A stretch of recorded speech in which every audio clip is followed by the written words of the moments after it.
Breakfast wins the Trick Award for multi-channel news programme thanks to you. Good morning. Here it is. It's 6 o'clock. It's Wednesday, the 28th of June, and this is the Trick Award-winning breakfast show on GBNews with Eamonn and Isabel. Leading the news this morning.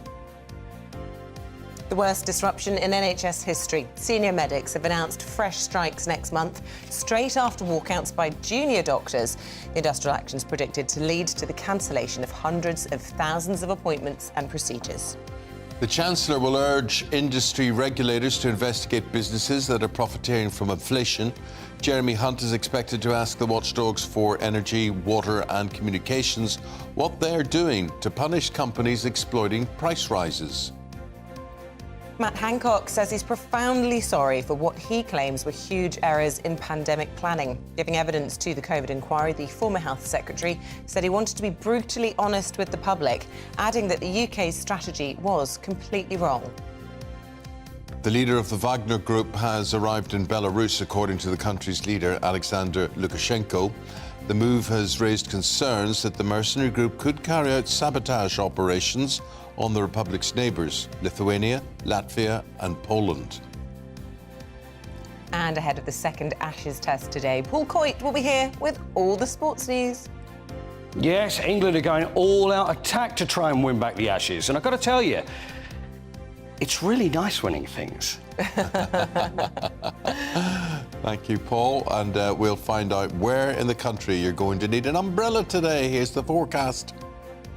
It's pretty warm out there again this morning, a humid day with a lot of clouds. Some places catching a heavy downpour or two as well. A full forecast ahead with me later on.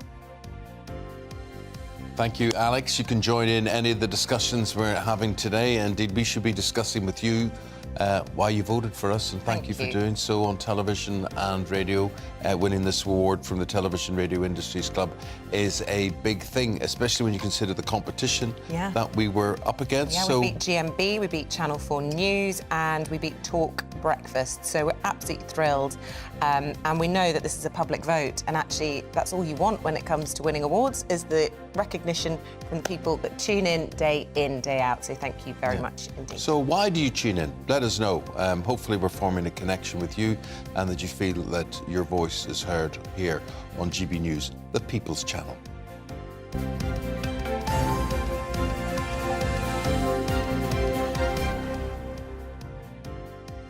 So our top story this morning is the worst disruption in NHS history is going to take place next month. This is after senior medics voted to strike straight after 5 days of walkouts by junior doctors. Yes, industrial action will start then on July the 13th and end on the 21st, with hundreds of thousands of operations and appointments predicted to be cancelled. Well, former Number 10 advisor Alex Crowley joins us now in the studio this morning with his take on all of this. Alex, there has to be, I mean, to call junior doctors junior is just wrong. No. It's wrong. But now there's no denying above them, people more senior in experience and years are going on strike as well. Does this add credibility to the dispute? Potentially, and obviously most people will say, obviously, doctors and people who work in the NHS, we want them to get what they deserve because of the, because of the important role that they play in society. However, this is a major political headache for Rishi Sunak, not just for the obvious reasons, but also this is all about inflation, right? The government actually doesn't have many tools to bring down inflation, really.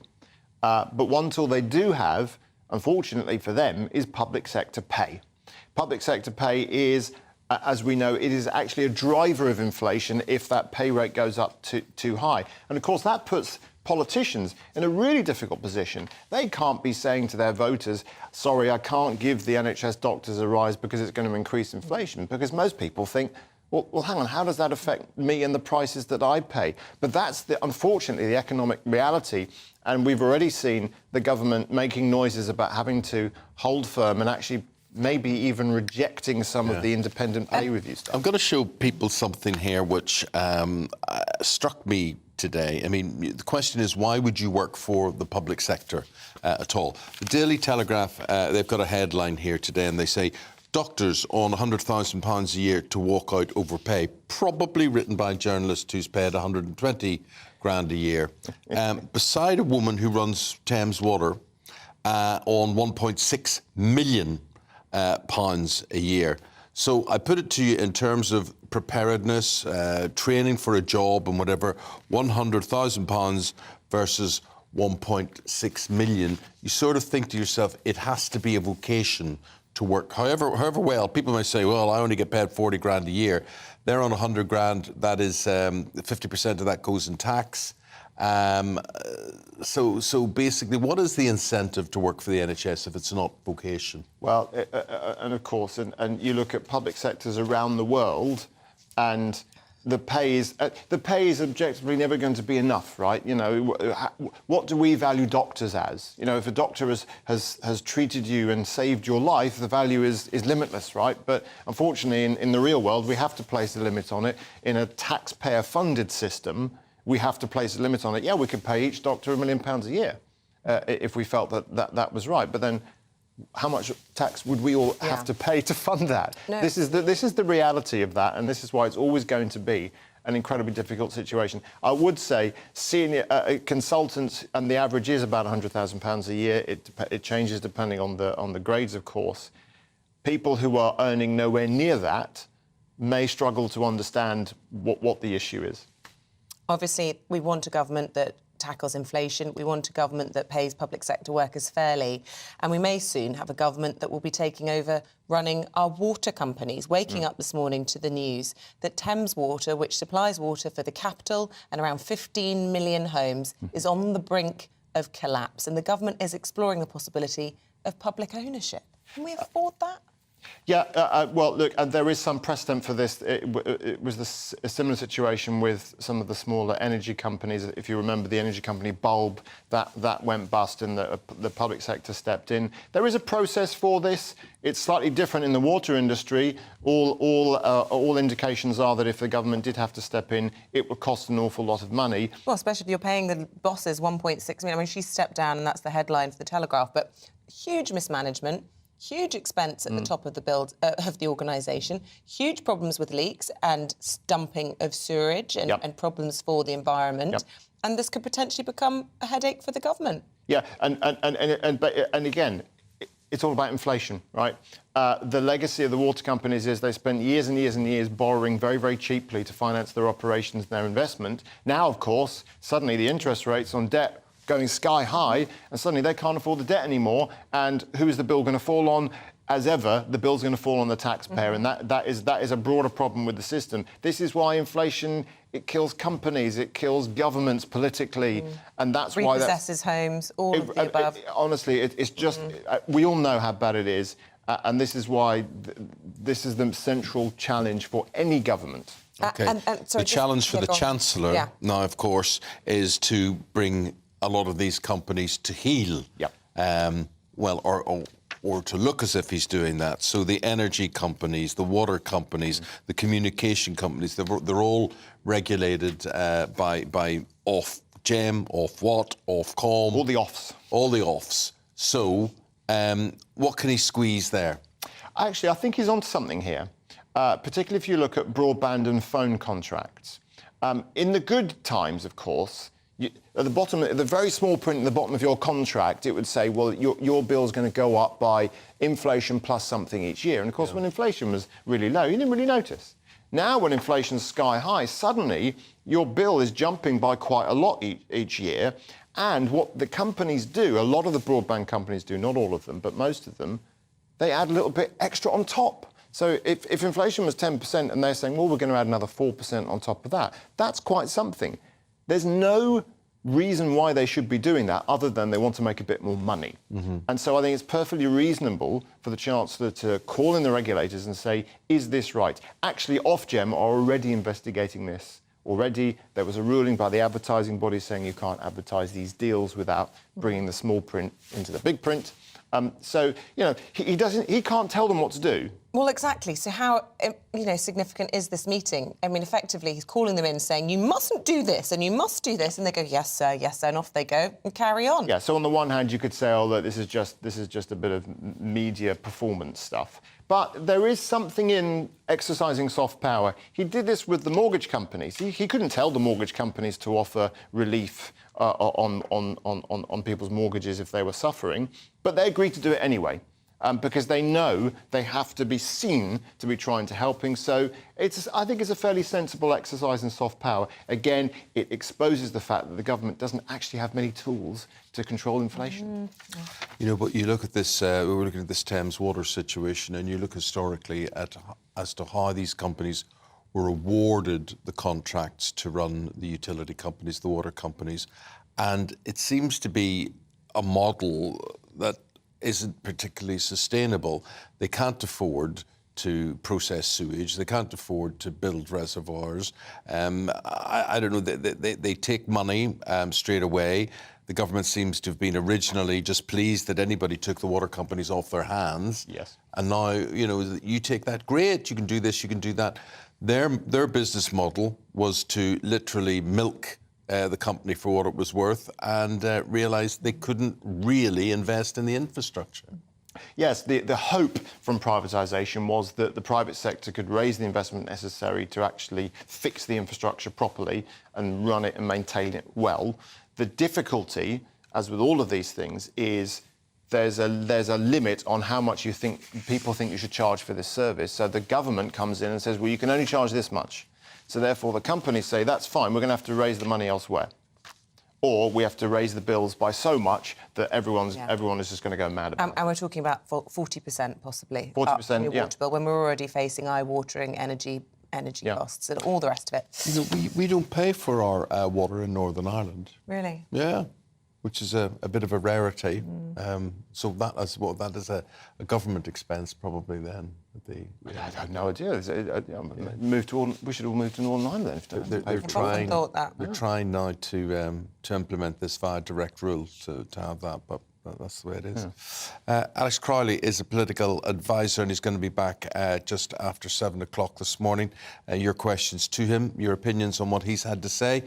We'll be very pleased to hear from you on this GB News Breakfast, the People's Channel. Thank you, as per the Trick Award. There it is. Yeah, we're just going to keep this here for the whole morning. Thanks to you. Referring to We got this at an awards ceremony yesterday in London, and we weren't expecting it, has to be said. No. And, it's not just a compliment from the audience, but it's a compliment to the whole team who get up day after day in the middle of the night. They spend all day preparing it. Yes. Everyone from the floor managers to the makeup artists to the people in the gallery. It is a team effort. We'll let you meet the team. We'll let you meet the team throughout the programme this morning. The family of Nicola Bulley have hit out at online trolls who engaged in speculation following a ruling by the coroner that the mother of two died by accident. Her disappearance prompted frenzied speculation and multiple conspiracy theories online, which are still circulating. Let's speak now to the former Met Police detective, John Taylor, who joins us. Good morning to you, John. Look, this story continues, I have to say, and this happened whilst we were at the awards yesterday, to encourage and breed scepticism, conspiracy theories. People are absolutely convinced there's more to this than meets the eye. Do you think this inquest draw a line under the whole thing? Yes, good morning both. Well, we all hope it will. The problem you've got with social media, it's a platform for, in many ways, the minority, and it's that the vocal minority are able to voice an opinion.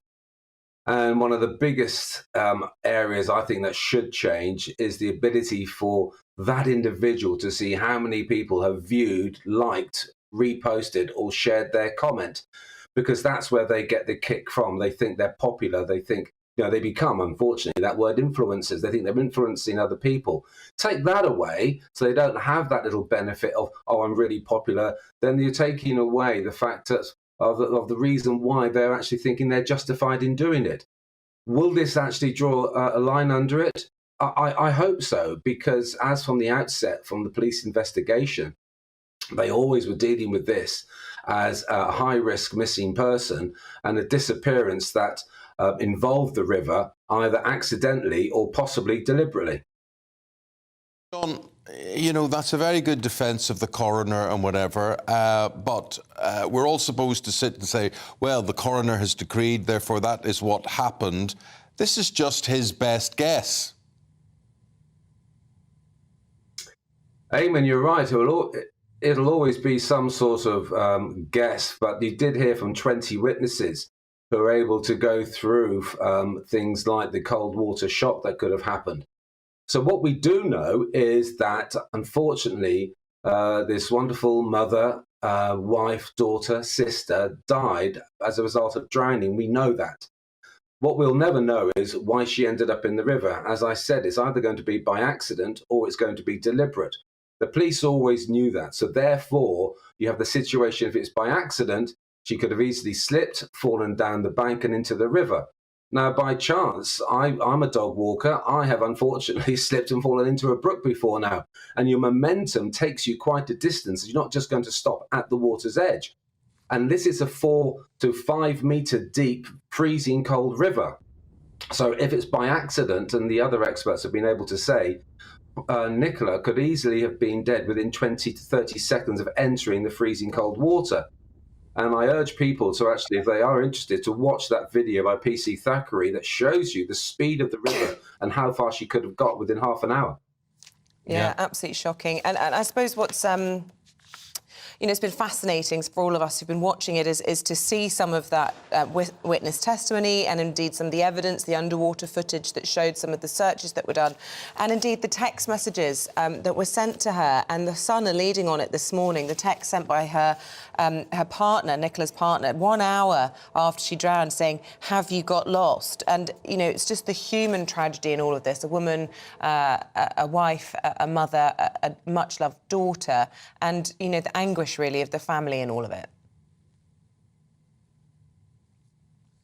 Exactly, and that's what we must not forget, and that's where we are with this. And I have to say, you know, as a former detective, former police officer, that's exactly the approach the police took, and they were congratulated, well, especially the family liaison officers. And that's the approach they took, and they never really waned from that. And the good old ABC of policing, they checked everything, and they were eliminating things before they came to any sort of conclusion. And, of course, were pressured into letting people know that they were treating this as a high-risk MISPA because of what happened before. And, of course, you see the timeline now, and going back to that video, that 30 minutes to 60 minutes after, well, when that text, after she fell in the river, well, she would have been that mile away. That river was very quick, especially after the Weir, where it became very tidal and would carry Nicola Bulley, unfortunately, a long way from where she actually entered the water in the first place. The coroner wasn't just ruling on Nicola Bulley, the victim in all of this. The Lancashire Police obviously were cleared of misconduct over the case. There was a lot of question marks about their tactics in this. Are you happy with that? Yes, absolutely. I think the investigation, and I think how they dealt with it from the outset, as I've always said, that they dealt with it very professionally. They weren't going to listen to the rumour mill, the conspiracy theorists, and with all the pressure that's been put on them, with people turning up, having their selfies at the scene, and then getting onto social media. Eventually, they're pressured into actually saying, well, this is the reason. These are the reasons why we're dealing with this as a high-risk MISPA. These are the reasons for this. But as I said at the start, Eamonn, the fact is that they knew that she'd entered the river either by accident from slipping in or deliberate. Well, once you start to eliminate things and you see from evidence what's left at the scene and what isn't at the scene, as well as you said, these text messages, from the outset, they believed this was an accident, a tragic accident involving the river, and they never waned from that. So yes, I do welcome the watchdog's decision on this. They referred themselves, and of course they were under a lot of pressure, but at the end of the day, that was a good investigation carried out by, and someone like Superintendent Rebecca Smith deserves the praise that she gets. John Taylor, really appreciate your analysis on things. John's a former Metropolitan Police detective. Thank you for speaking to us today. And we should say to anybody who has an opinion, anything you want to say, usual ways, get in touch with us. We'd love to hear from you. Now the time's 6:19. Let's bring you up to date with the rest of today's top stories. The government's own climate advisors say they're concerned about the slow progress in achieving net zero targets. The Climate Change Committee says action on the pledge to reduce emissions by almost 70% by 2030 is worryingly slow. But the government says the UK is cutting emissions faster than any other G7 country. Boots will close 300 of its stores across Britain over the next year, despite posting stronger sales over the last quarter. The move will reduce sites from 2,200 to 1,900. The chemist says that staff will not be affected by the closures, which plans to redeploy workers. The Oscar-winning actor Kevin Spacey is set to face trial over alleged sex offences against 4 men. The charges include sexual assault, indecent assault and causing a person to engage in sexual activity without consent. The 63-year-old denies all accusations.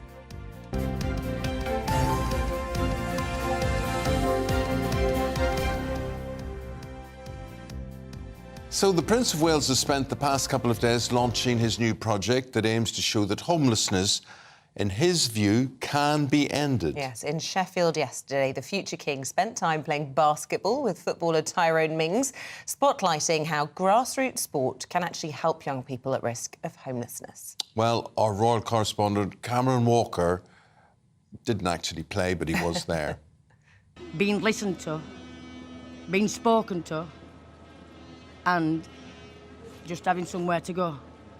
The dream of an estimated 300,000 people across the UK, but the reality is tonight, those human beings will go to sleep without anywhere to call home. I met Colleen on a busy shopping street in Sheffield. Burying 2 of her own children was followed by poor mental health and homelessness. She's been on the streets for 4 years. You get cups of water thrown all over you. You get people laughing at you. You get people saying, get a job. You get people just... It's not easy. It's not nice.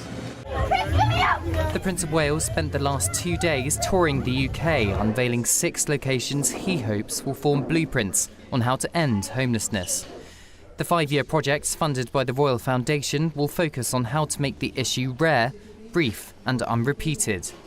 He was joined by Aston Villa player and Homewood advocate Tyrone Mings at Reach Up Youth in Sheffield yesterday to play a match with some locals.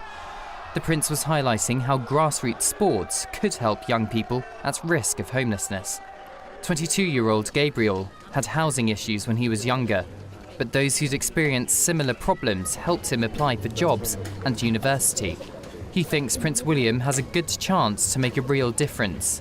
Sometimes a lot of people overlook the issues, such issues, and having someone of his profile, his influence, speaking about it makes others realize how alarming the issue is.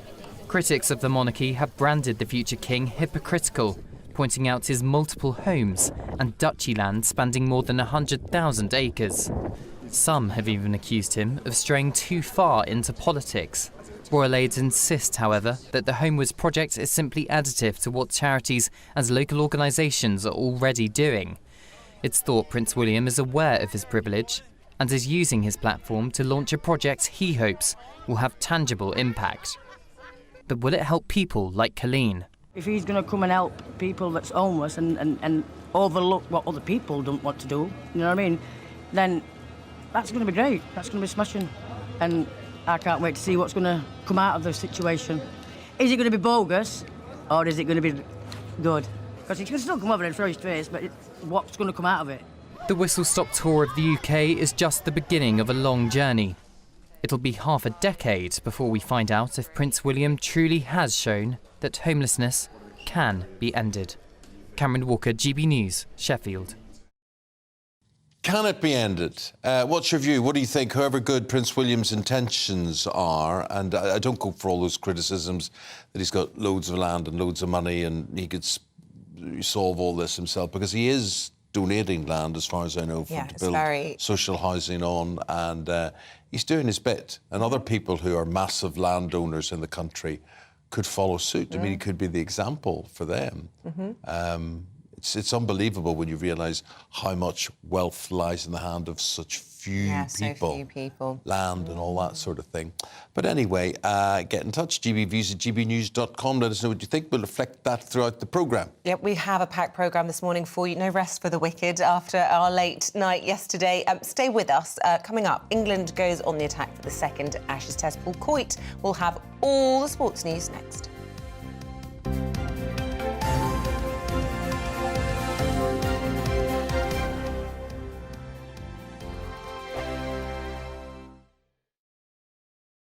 First and foremost, I am a GB News fan, and I was before I was working here. Just love the fact that we're asking the questions that a lot of establishment media won't ask. With a bit of a twist, we not only want to inform you, but we want to keep you entertained. It's worth the drive because you get in and the team's all ready and waiting, they're itching to go, and it's a proper little family. GB News is the People's Channel. It's the audience that makes the programme sing. We're giving our viewers and our listeners a voice. I see the thousands of your letters, tweets, emails, you name it, coming in. Britain is broken.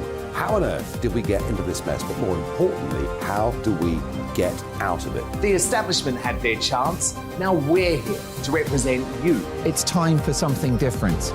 It's time for GB News. I'm very patriotic. I believe in Britain. Our best days lie ahead. Britain's watching. Britain's watching. Join us here on GB News. The People's Channel. Britain's news channel. Nightmare commute? Kick it up a gear with me, Patrick Christie's, at drive time, 3 till 6 p.m, Monday to Friday on GB News Radio. You can listen online and on DAB+, on the smart speaker app and on the GB News app. And if you've got an Alexa, all you have to say is, Alexa, play GB News. We're also on TuneIn and the Radio Player apps. From the school run to rush hour, get revved up with me, Patrick Christie's, on GB News and GB News Radio. Westminster is going around in ever-decreasing circles, followed by the media. Britain is broken. How on earth did we get into this mess? But more importantly, how do we get out of it? Join me at 7 p.m, Mondays to Thursdays on Farage, here on GB News. We will have open, rational debate. We've got to work out how Britain moves forward from this. Join us here on GB News, the People's Channel. Britain is watching.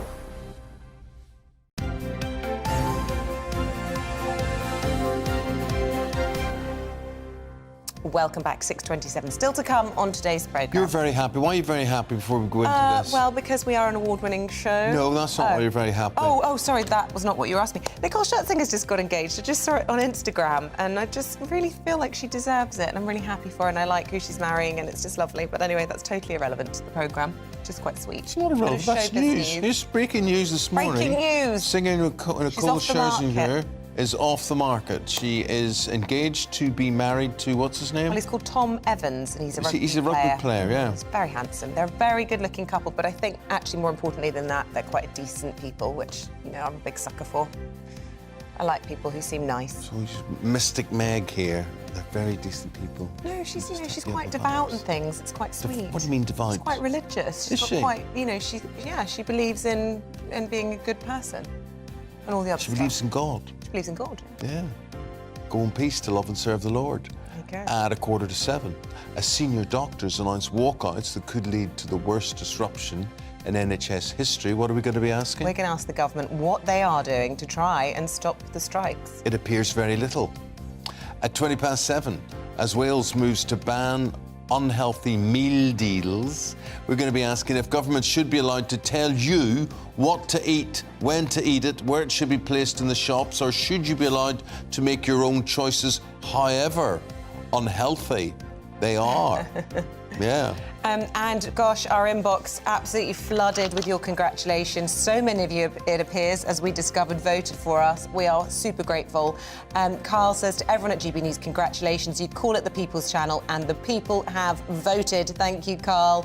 Carol, how fabulous. Well done to you all. Of course, it is a 7-day-a-week programme, we should stress. Stephen, Anne and Ellie also included in all of this. And Anne Diamond. Result. I did say Anne, yeah. Did you? What a fantastic result, and so well deserved. Please keep doing what you're doing, as it's clear the country loves you, and you're exactly what we need. Yeah. That's nice, isn't it? Isn't that nice? actually is really nice. You know, it's hard getting up day after day at 3 in the morning, and this really helps. So thank you. It does. It really It's all right for you. You're in your dressing gown there, Drinking your tea. Yeah, and waking up gently. We're straight at it. We straight are. at it from 3 o'clock this morning. But it's a pleasure and a privilege, and we love your company. Keep those I had to thoughts coming phone in. her last night to say, she said to me, I'm going straight to bed. I'm going to bed at 7:30. I'm going straight up to there. be fair, bear in mind, we got up at 3, didn't eat anything all day, went straight from work to an awards red carpet, did the awards, went up, did speeches, did press. I'm going straight went to bed. to celebrate. So she did go straight Then to we bed. went home. Right, she went straight to Here we bed. And then, apparently, what got you out of bed? Tell people My the truth. husband came home. Wasn't That's you- all wasn't they need just to your- know. No, it wasn't just your husband. Well, he did have fish and chips. So There I you went are. down and stole So a couple she was of up chips. in bed for an hour, and then... No, I wasn't asleep. She smelt the fish and chips Well, I wafting hadn't through the eaten house. all day. Yeah. Anyway, it set me up. It set you up. Yeah, otherwise, I'd be in real trouble this morning. OK, so go to bed on a fish and chip stomach. No, I just had a few. Anyway, no judgment. Let's move on. I'm just telling her, just informing people. I would have done the same. Yeah, I was quite lucky, actually. Do you know what I love with fish and chips? Yeah. Salt and vinegar. Oh, obviously. Well, you say obviously, but you don't always get what you want with them. And mushy peas. I'm partial to a little bit of curry sauce as well. I just like ketchup, old school, or some mayonnaise. Can I just say, a lot of people yesterday stopping me and saying it's this nonsense that they love. What nonsense? The magic somewhere between friendship, banter, trust, respect. When we talk nonsense, people like this stuff. There you are. I appreciated that. I told you this. Sometimes a few people did say to me, I don't know how you put up with him. But I said, it's pure love. It's your gift. Tell everybody your joke yesterday at the awards ceremony. Well, I said... She'd been rehearsing this all day. and No, well, there were lots of tributes to Paul O'Grady, rightly, and he won, actually, I think 2 awards, didn't he, even though, posthumously. One lady came up on stage carrying a dog, and it was, I think, had cataracts, and, it was a bit of a handful. So we went up on stage, and I just said, goodness me, first rule of TV, you don't work with children or animals, just spare a thought for me. He has to work with Eamonn Holmes every day. And then I said, obviously, it's a pleasure. It genuinely is a pleasure, a privilege, and we have a lot of fun. And I do love you lots. Thank you. You can say it back if you want, or we could just move on. Move on. Can I look back? Well, no, what can I do back? You could just say you enjoy working with me. It's a privilege. You enjoy working with me. good. Yeah. Anyway. I do. Yeah. Do you know who I enjoy working with? Paul Coit. What is he? What does Eamonn come under? Children or animals, though? This is the thing I was wondering. What did you mean? People you should never work with. Oh, I see. That's out the 3: the children, the animals, and the Eamonn. There you go. That's nice, isn't it? He's here for the back pages, and this is how they look this morning. Guardian, first of all. We need diversity, as the England captain Ben Stokes accepts the findings of the ICEC report into cricket. The Mail leads with "Stick it up the Aussies" as England prepare for their second Test match, which begins today. And finally, "Give the Aussies a tongue lashing," says the Express. Josh Tongue set to give the opposition a taste of Bazball. What's Bazball? Bazball. Brendan McCullum, his nickname is Baz, so he's the coach of the England team, and it's this new style of cricket that we've adopted. Yeah. It's, it's all about, it's wham bam, thank you ma'am, it's all exciting, it's going for it, it's none of this defensive nonsense. And that's what they're calling it. This is going to happen at Lord's. Yeah, this one is at Lord's today. Why are they saying the pitch is green tinged? The green tinged is that it's quite grassy, because often when you look at cricket pitches, they look very dusty and dry. Baldy. This is quite green, and then it's good for pace bowlers, because Moeen Ali, do you remember we were talking about Moeen Ali, and he'd retired and they brought him back in, the spinner, but then he'd hurt his finger because he's not used to bowling so much. Had a very, very nasty graze on the spinning finger. So that's it was that then, so he couldn't actually grab it properly. So it looked like he was going to be injured, but he's apparently OK. But they've decided that it's too much of a gamble, and they're going to go with Josh Tongue, 25-year-old, another pace bowler. And he played really well against Ireland, so they're going to bring him. So that's where we could get a tongue lashing. That's where the tongue lashing comes from. Oh, by the way, you mentioned the fish and chips thing. Yes. I was at the baseball. I was at the baseball. Yes, I was working at the baseball. So I was in this area, and it was with all the Chicago Cubs. It was all. And this is where all the bigwigs were, and anyway, nearly all Americans. So much food. You wouldn't believe the amount of food. There's people walking around with, whether it be popcorn and burgers and hot dogs and everything. It was just so much food, and everybody's grabbing all their bits and pieces. Anyway, there was this poor guy that was walking around with this plate of fish and chips, and the Americans were terrified of it. Yeah. They didn't know what to do. So he's the first thing he saw me and went, "Will you have some fish and chips?" Because he thought I was the only English person that he could see. Yes. But the Americans would not take it. And I even went round and said, "You want, hey, that fish and chips, what's that green mushy stuff?" Yeah. And that's what you were talking about, the mushy peas. They had no idea what it was. They were terrified of It's it. filth. But it's lovely, though, isn't it? Yeah, it is lovely. Does the job. Yeah, absolutely. So, yeah, baseball, yeah. Who's doing the job transfer-wise? What stands out? Arsenal have increased their bid for Declan Rice at West Ham. Yeah, the auction continues. Right, rejected? No, well, no answer on this one. 105 million. Okay. Because they wanted, I think it was around, they're looking at 100 to 120 million. So Arsenal had gone up to 105. Manchester City had bid yesterday. They were looking at 85. I think Arsenal is where he's going to go. He is going to go. There's no question about that. Yeah. West Ham are certainly happy for him to go, I should think. They know he's going to go. Is 1 year left on his contract. He's going to go for a lot of money. So 105 is where it is. So it's where the Man City want to come in and maybe increase that. We'll see. What I don't understand is that Harry Kane being touted around the £100 million pound mark as well. Bayern Munich, you told us yesterday, had a bit of an interest in this. We believe the bid was 60 million, only 60 million. I mean, it's like... Why bother? It's chance in your arm, isn't it? I mean, firstly, Harry Kane is not for sale. He's not for sale. It's as simple as that. Any other club will probably try and destabilise it and think, you know what, we'll throw a few quid there and we'll see what happens. Let's just throw 60 million in. It's never going to happen for 60 million. And also, is he going to want to go and play in Germany, play in the Bundesliga? I don't think so. So that's pretty much Here's an interesting story. Team GB athletes interested in competing in an Olympics for... Well, it's juiced up. It's basically means it's the enhanced games, which is being spoken about today. Which means you can take whatever drug you want. Yeah, help yourself. Yeah, just go in there and do whatever you want. So it's an Australian lawyer by the name of Peter D'Souza is launching this.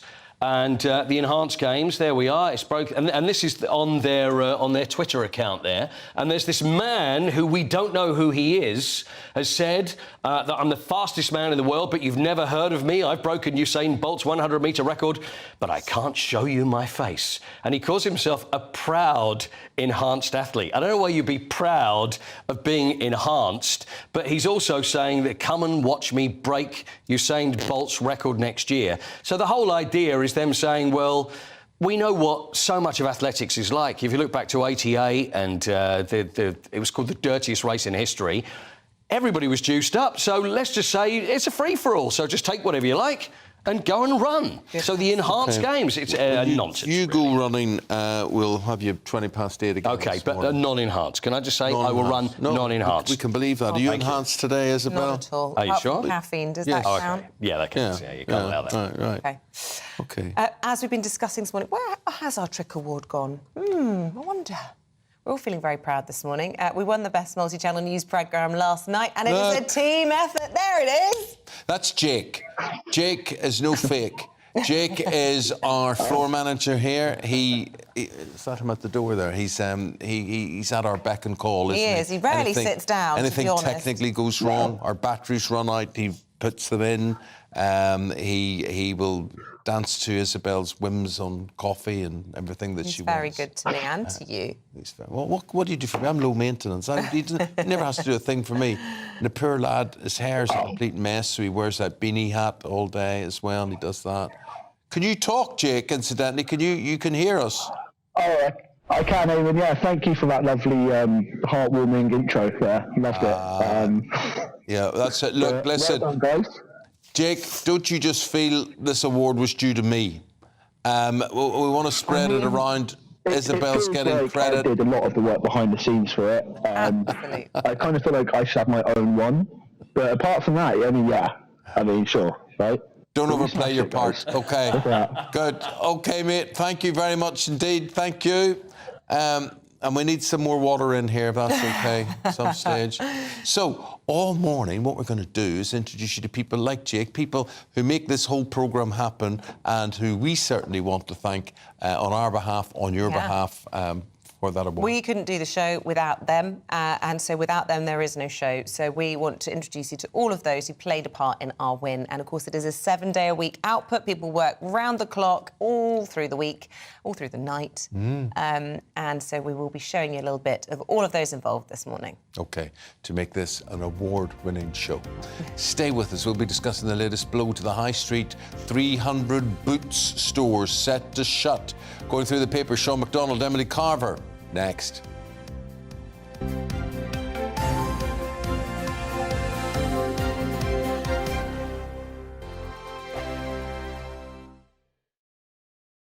Like all families, we have arguments every now and then, but actually we agree on what the mission of GB News is, and that's the most fundamentally important thing. GB News provides the kind of platform that lets all voices be heard. We don't hold back. We're free to say what we really think. Just because some people who live in a tiny little Westminster bubble think that their particular story is important, that's not the most important story for me. And often they will be difficult stories that you won't find on the establishment media. Because what people think in the north of England may be very different to what they're thinking in the home counties. We're going to carry on telling the world what life is really like for households up and down the UK. We love to be in your car, in your kitchen as you're having your breakfast. Whatever you're doing, you are part of the show. If it matters to you, it matters to us. Britain's watching. Britain's watching. Britain's watching. We're proud to be GB News, The People's Channel. Britain's news channel.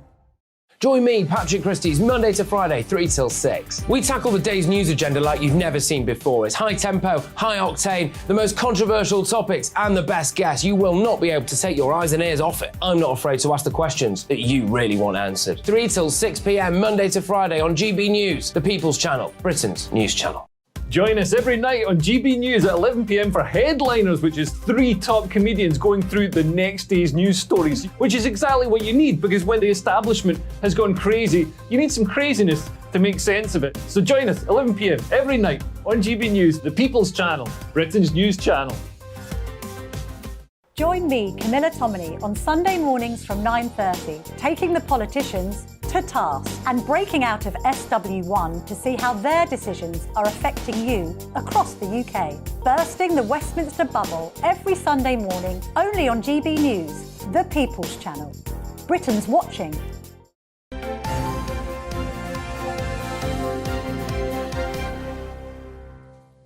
Welcome back. It's 6:42. Let's bring you up to date with the rest of today's front pages. Telegraph leads on walkouts by doctors, senior doctors this time, the worst disruption in NHS history, apparently. At the Times is reporting water companies could hike bills by up to 40% to pay for climate change and sewage problems. The Express features Matt Hancock's appearance at the COVID inquiry. He says he wants to be brutally honest with the public. And The Sun is focusing on the last text message sent to Nicola Bulley by her partner, unaware she was already dead. Joining us to go through the newspapers this morning, we welcome Sean McDonald and Conservative columnist Emily Carver. Very nice to see both of you. Good morning. Where are we going to start? Emily, this doctors' strike, as to where it's going, what effect this will have now with the senior doctors joining in. Yeah, this is quite extraordinary. So we've got the junior doctors who are set to strike, and now immediately after, the consultants are going to do the same. And the Telegraph is going with the fact that they are already paid over £100,000, but they are not happy, clearly. And the BMA is a very powerful union, and it looks like they had 86% of consultants backing strike action. So this is going to have a huge impact. I think it's 2 days they're planning so far, but that does have a massive impact on operations and other things, appointments, etc., which will have to be pushed back. This is massive, and I'm not sure how much sympathy people will have, whether they'll see this as Well, then people are stupid if they don't have sympathy. You know, people look at that cheap headline, 100,000 quid worth 50 after tax or whatever. People have studied years and years and years and years to go under the title of junior doctor for how many years, 10 years or so, and then they get to this level and we're supposed to think that £100,000 is ridiculous money, written by a story written by a journalist who's probably on £100,000. I'm not saying £100,000 is ridiculous money for a consultant. What I'm saying is about the timing now, where we have record waiting lists, we have people not being able to get appointments, and I think maybe now is not the right time to be striking. Yeah. Who's listening to this? Particularly when you are a consultant and you can top up your income by doing private work, Eamonn. These people are not, you know, lowly nurses who haven't even balloted. And also, if you want to give doctors a pay rise, which probably everybody wants to do... Well, except the health secretary. And indeed nurses. Well, the point is, the government doesn't have any money to do that. It comes from the taxpayer. The taxpayer's already at record highs on what they're paying. Who's going to work for the NHS? We also know that it's inflationary, which makes us all worse off. Well, so it is a huge dilemma. What I'm trying to say is, who is going to work for the NHS? You're going to lose these people. They're qualified to such a high degree. We need them. They are lifesavers, and we don't respect them. But Eamonn, I think that they probably should be paid the going rate, whatever that is, so we don't lose them to other countries or wherever else. But let's remember, the government had to change the pension rules because these people were managing to put away so much. Perhaps we need to look at the pension contributions because the taxpayer is giving upwards of 20%, whereas, you know, most people get about 5% from their employer. Or at what point do we actually say the NHS is broken? I mean, we're now in uncharted territory whereby people who are incredibly sick cannot get operations, people who are not even bothering to go and try and see doctors because they know they can't. You know, we need to have a really serious think about the future of the NHS, don't we? Yeah, well, the NHS isn't broken. The NHS is deliberately underfunded. Matt Hancock, and I think we'll go on to speak about him, but in the inquest, Matt Hancock said that the NHS is not as resilient as health systems abroad because the Tories have spent less in healthcare. He said, and I quote, "We run the NHS incredibly tight. That means there simply isn't the resilience when a crisis comes." Not only is there not resilience when a crisis comes, but the system is absolutely threadbare. So, yeah, there have been sort of accusations and acknowledgements of mismanagement or money not being spent in the best way. That is something that could be looked at, and everything could be refined. But the fact of the matter is, it's been deliberately underfunded, and that's why we find ourselves in this position. That's a load of nonsense. The amount of money put into the NHS has only been rising. And in terms of GDP, I think we have never spent more on our health service. The problem is the system itself, and it needs rejigging. We could spend more on, and we might get a few better outcomes, but fundamentally, the system isn't what we need it to be. They don't want consultants, for instance. They want yellow pack versions of these guys on half the price. Yeah, exactly. I mean, I'm quoting the health secretary, or the former health secretary, if I can't take his word for it. Since when do you believe Matt Hancock? Well, I mean... We're getting on to COVID next. Well, I mean, you hold on, that's just silly. If you're saying since when do you believe Matt Hancock, so do you think he's lying then? Do you think he's trying to throw the government under the bus? Why would he say that? When someone says I'm going to be brutally honest, I raise an eyebrow. Well, Emily, what about raising an eyebrow about Boots, the chemist? So they're getting rid of 300 stores around the country. And the government will say they will move a lot of the healthcare emphasis onto chemists in the high street, and they'll want us to go there for our jabs and for various tests and that sort of thing. And here is the biggest chemist chain in the country getting rid of 300 shops. Well, that's what I was thinking as well. Yes, the government has just said that they want pharmacies to be picking up more of the basic health care to help the NHS. And now Boots. But Boots is... I didn't know this. Boots has an American owner, and they want to reduce the estate, they call it. So, yes, 300 stores closing. They want to close ones that are already close together, so it's not too much disruption. They say that the jobs will still be kept on. But the thing is, people are using online services much more. I get a lot of my prescriptions just online if I need them. You can get... But maybe this is a good thing, because Boots has become a bit of a monopoly in some places. So maybe little independent chemists will do better as a result. I don't know. There's a lot of Boots out there, though, isn't there? There are a lot of Boots. You think of that. Right, where are we going to next? Should we go to the front of the Mail, talking about this inquest, Sean, Nicola Bulley's family issuing a plea for trolls to leave them alone? Yeah, this is quite troubling to read this. So, in the sort of the immediate aftermath of the Nicola Bulley story first breaking, what we saw was a complete explosion of conspiracy theorists and people basically saying they thought that Nicola Bulley didn't exist, that this was a false flag sort of incident. For what ends, I don't know. The inquest has basically found that she did die of drowning. It's not immediately or apparent or clear how she came to be in the water. That is open to a bit of speculation.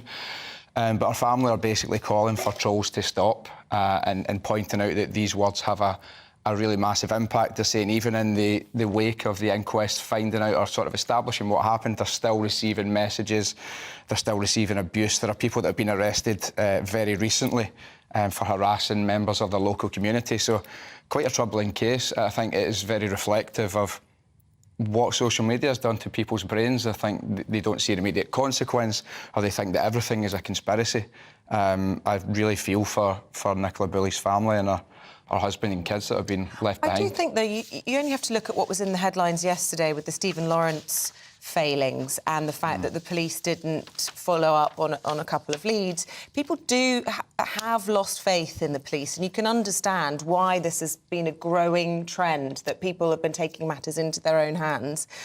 Because, you know, this 30 years on, you're hearing there are other suspects in murder cases. And I'm not justifying perhaps upsetting, you know, the relatives of deceased people, but you can see that where there's a vacuum in trust, you develop these sorts of problems. I can understand why there's mistrust around the police. Their failings are completely evident and apparent, but I still can't find any way to justify the harassment of a family who are mourning the tragic and still sort of unexplained loss of their mother and daughter. OK, Sean, we're going to speak now to the Government Minister for Children, Families and Wellbeing. That's Claire Coutinho, who joins us now live. Minister, good morning to you. Good morning. Wellbeing, one of your responsibilities. In Wales, they're going to regulate more strictly promotions in shops, corner shops and supermarkets. What's your view of that? Do you think that our ability to choose should be regulated? So look, I think it's really important then when we talk about well-being, we're thinking about mental health and resilience for children. That's the bit that I focus on. So I cover children with special educational needs, and I look at, for example, mental health support in schools. So that's my piece of the puzzle, to make sure that actually we're preventing children getting further mental health problems by making sure they've got the resilience that they need. And of course, health problems can often be linked to all of these things. And we're talking this morning, the headlines again, looking at the NHS. July is going to be a disaster. 7 days of strikes, 5 from the junior doctors, 2 now from senior doctors. This is going to be the most significant disruption in the last 50 years within the NHS, and it's on your watch. Well, I'm glad to say that 6 out of the 7 health unions have now accepted their pay offers. I saw yesterday that the nurses have decided not to strike again, and they've accepted the increases that we've put in place. You know, and I hope the others follow suit. I think it's really important that patients are getting the healthcare that they need. We know that this is a time of waiting lists. We know that there are people who need to get their appointments and their surgeries, and I hope that they could also follow suit with the other major health unions. Like I said, 6 out of 7 have now agreed with us and accepted the offer. But 6 out of 7, and yet, as you say, huge numbers of operations and emergency services will be impacted. We've been used to seeing these senior doctors stepping into the shoes of junior doctors on strike days. Well, who's going to be filling in for consultants? There aren't the qualifications to do that. There's going to be significant disruption and, dare I say, harm to people. Well, look, I hope it doesn't get there. Like I said, almost every other single health union has now accepted the pay offer, and I hope we get there with the consultants as well. I mean, on average, they earn about £128,000, and we've just changed their pensions to make those more generous. That was the #1 ask that we had from the BMA. So I hope that the strikes won't go ahead, and we'll get to the same agreement that we've had with the other health unions. Why, as a medic, would you go through your training to work for the NHS? I mean, you must accept that retention of staff will be increasingly difficult for you, people moving to the private sector, people moving to different countries around the world. Well, look, being a medic is actually a hugely oversubscribed course. I'm the only person in my family who isn't a medic, and it's an enormously rewarding career. Well, it's oversubscribed because there's a cap on the numbers that you'll train, to be clear.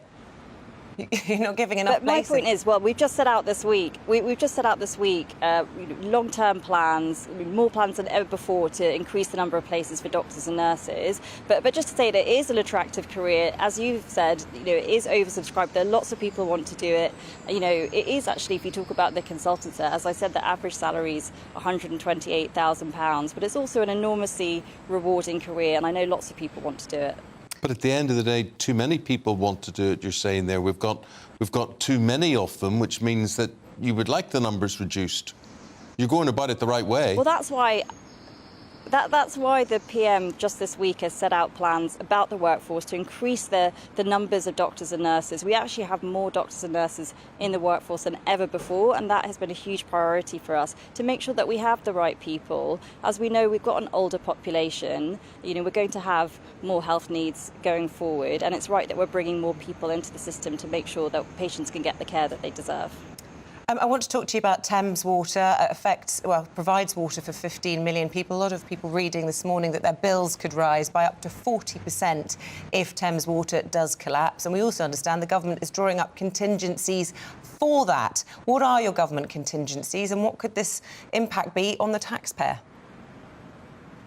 Well, look, at the moment, that's just speculation, but people will have read the news about Thames Water. I think people will be anxious. At the moment, what's happening is the water companies are going through their normal process with Ofwat to decide bills going forward. What we've said is that consumers need to be protected, but we've also got to make sure that we sort out the sewage situation that's happening in the country, and that the companies are putting forward investment at the same time. So we've got to get that balance right, and it's going through that process at the moment. But has Ofwat really got a grip of the water companies? We've been hearing for too long, haven't we, about these huge leaks. Then we have hose pipe bans. There have been no reservoirs being built. These huge payoffs for those at the top of the companies. And we've got the Chancellor calling in Ofwat today and other regulators and sort of raps on the knuckles. But, do they have any teeth, these regulators? Well, Ofwat has taken tougher action on dividends and bonuses, which I think is right. And I think the really important thing is, like I said, that we protect consumers. But we do know that people are worried about the conditions of our sewers. People are really worried about the leaks. And actually, it was our government that put in place the additional monitoring that is now here. I think we used to monitor something like 7% of leaks, and now we're monitoring close to 90% of leaks. And it's really important that we do that, because now we've shown that there's an issue, and we're asking water companies to put forward investment plans so we can solve that problem. Yeah. Minister, today, new support adding to your plans, the government's plans, to help parents into work and grow the economy. Tell us what you have got planned. So today is part of our overall plans, which is the single largest ever investment into childcare. We know that families are really struggling with childcare costs. And from today, if you're on universal credit, you'll be able to get help with your childcare costs up front. And also, we've raised the maximum allowances. So they've gone up by 50%. So if you have one child, you'll be able to get up to £950. If you've got two or more children, you'll be able to get up to £1,630 to help you with your monthly childcare costs. This is something which we know has been a real challenge for families. It's part of our wider plans. Like I said, we're making the single largest ever investment into childcare. We recognise it's really important for families. It helps parents get back to work. It helps with family finances as well. And today is the first step in that. OK, so much we could talk to you about, Claire Coutinho, but we have to leave it there. She talked about a lot. I thought very wide brief there, Indeed. Minister, today. We fired everything at you there, all sorts of things. Pity we just couldn't fire that Egypt behind you there this morning. We'll say goodbye. Thank you very much. That's Claire Coutinho, MP, Minister for Children, Families and Wellbeing. And we will have more from Emily Carver and Sean McDonald in the papers as well, just after 7:30. But for now, we're going to take a look at your forecast for today.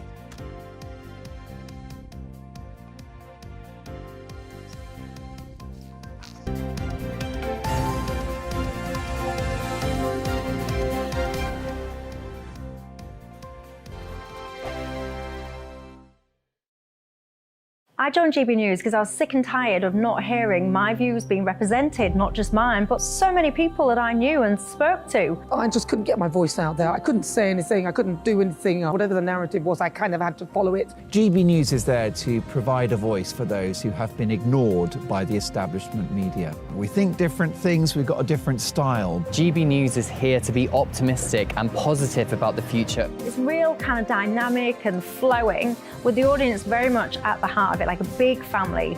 Here at GB News, we talk about the things that matter to you. Hearing the voices from right across our towns and cities, especially our towns. All sides of the argument represented with a heavy dose of opinion. We're on a mission here to make a difference. And the GB News family really is here for you, and whatever time of day you can watch or listen. Britain's watching. Britain's watching.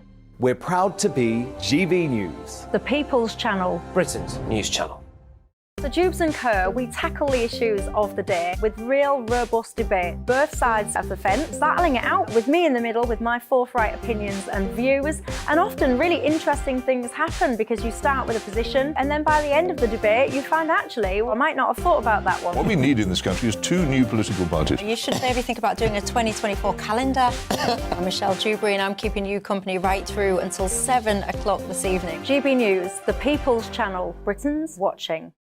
Weeknights on GB News from 6 p.m. You'll always get drama. Please stop, Michelle. I know, yeah. Please stop. Should I just shut up? Romance. You like me, I like you. There you go. There you are. Well, don't tell anybody.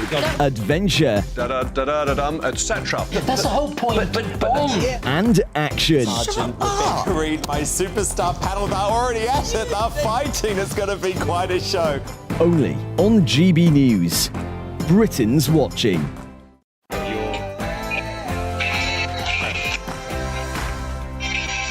Right.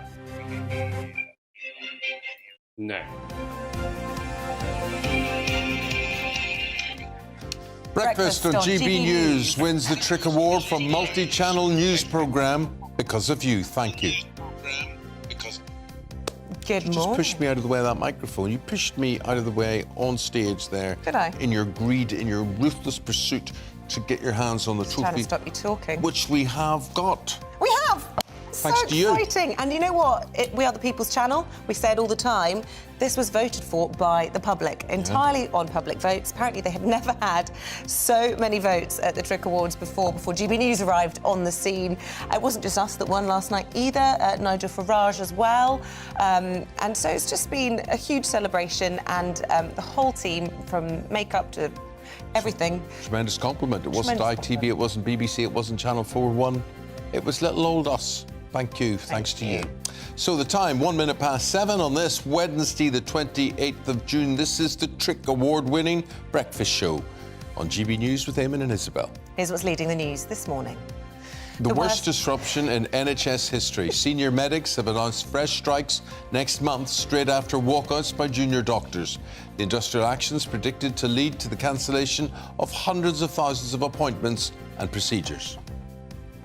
The Chancellor will urge industry regulators to investigate businesses that are profiteering from inflation. Jeremy Hunt's expected to ask the watchdogs for energy, water and communications what they're doing to punish companies exploiting price rises. All of this comes amid warnings water bills could go up by 40% to meet pollution targets. Thames Water Chief Executive yesterday stood down with immediate effect, weeks after giving up her bonus over sewage spills.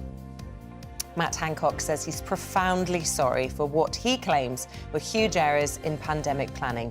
Giving evidence to the COVID inquiry, the former Health Secretary said he wanted to be brutally honest with the public, adding that the UK's strategy was completely wrong. And should meal deals, particularly if they are unhealthy, be banned by the government? Or should you be able to make your own choices? Let us know what you think on the matter. And we're going to be finding out where in the country you're going to need an umbrella today with your latest forecast.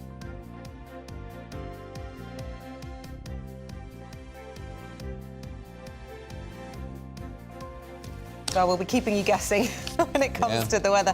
Apparently you don't need an umbrella everywhere. I think it's going to be dry in the south. The details this hour, a little bit later on in the programme. And by the way, thank you for the lovely emails. So many of them this morning. Val, good morning, Val. I voted for you because you're so different from the other channels. The main reason is that you interview people and do not interrupt as much as other channels so that we can understand their point of view.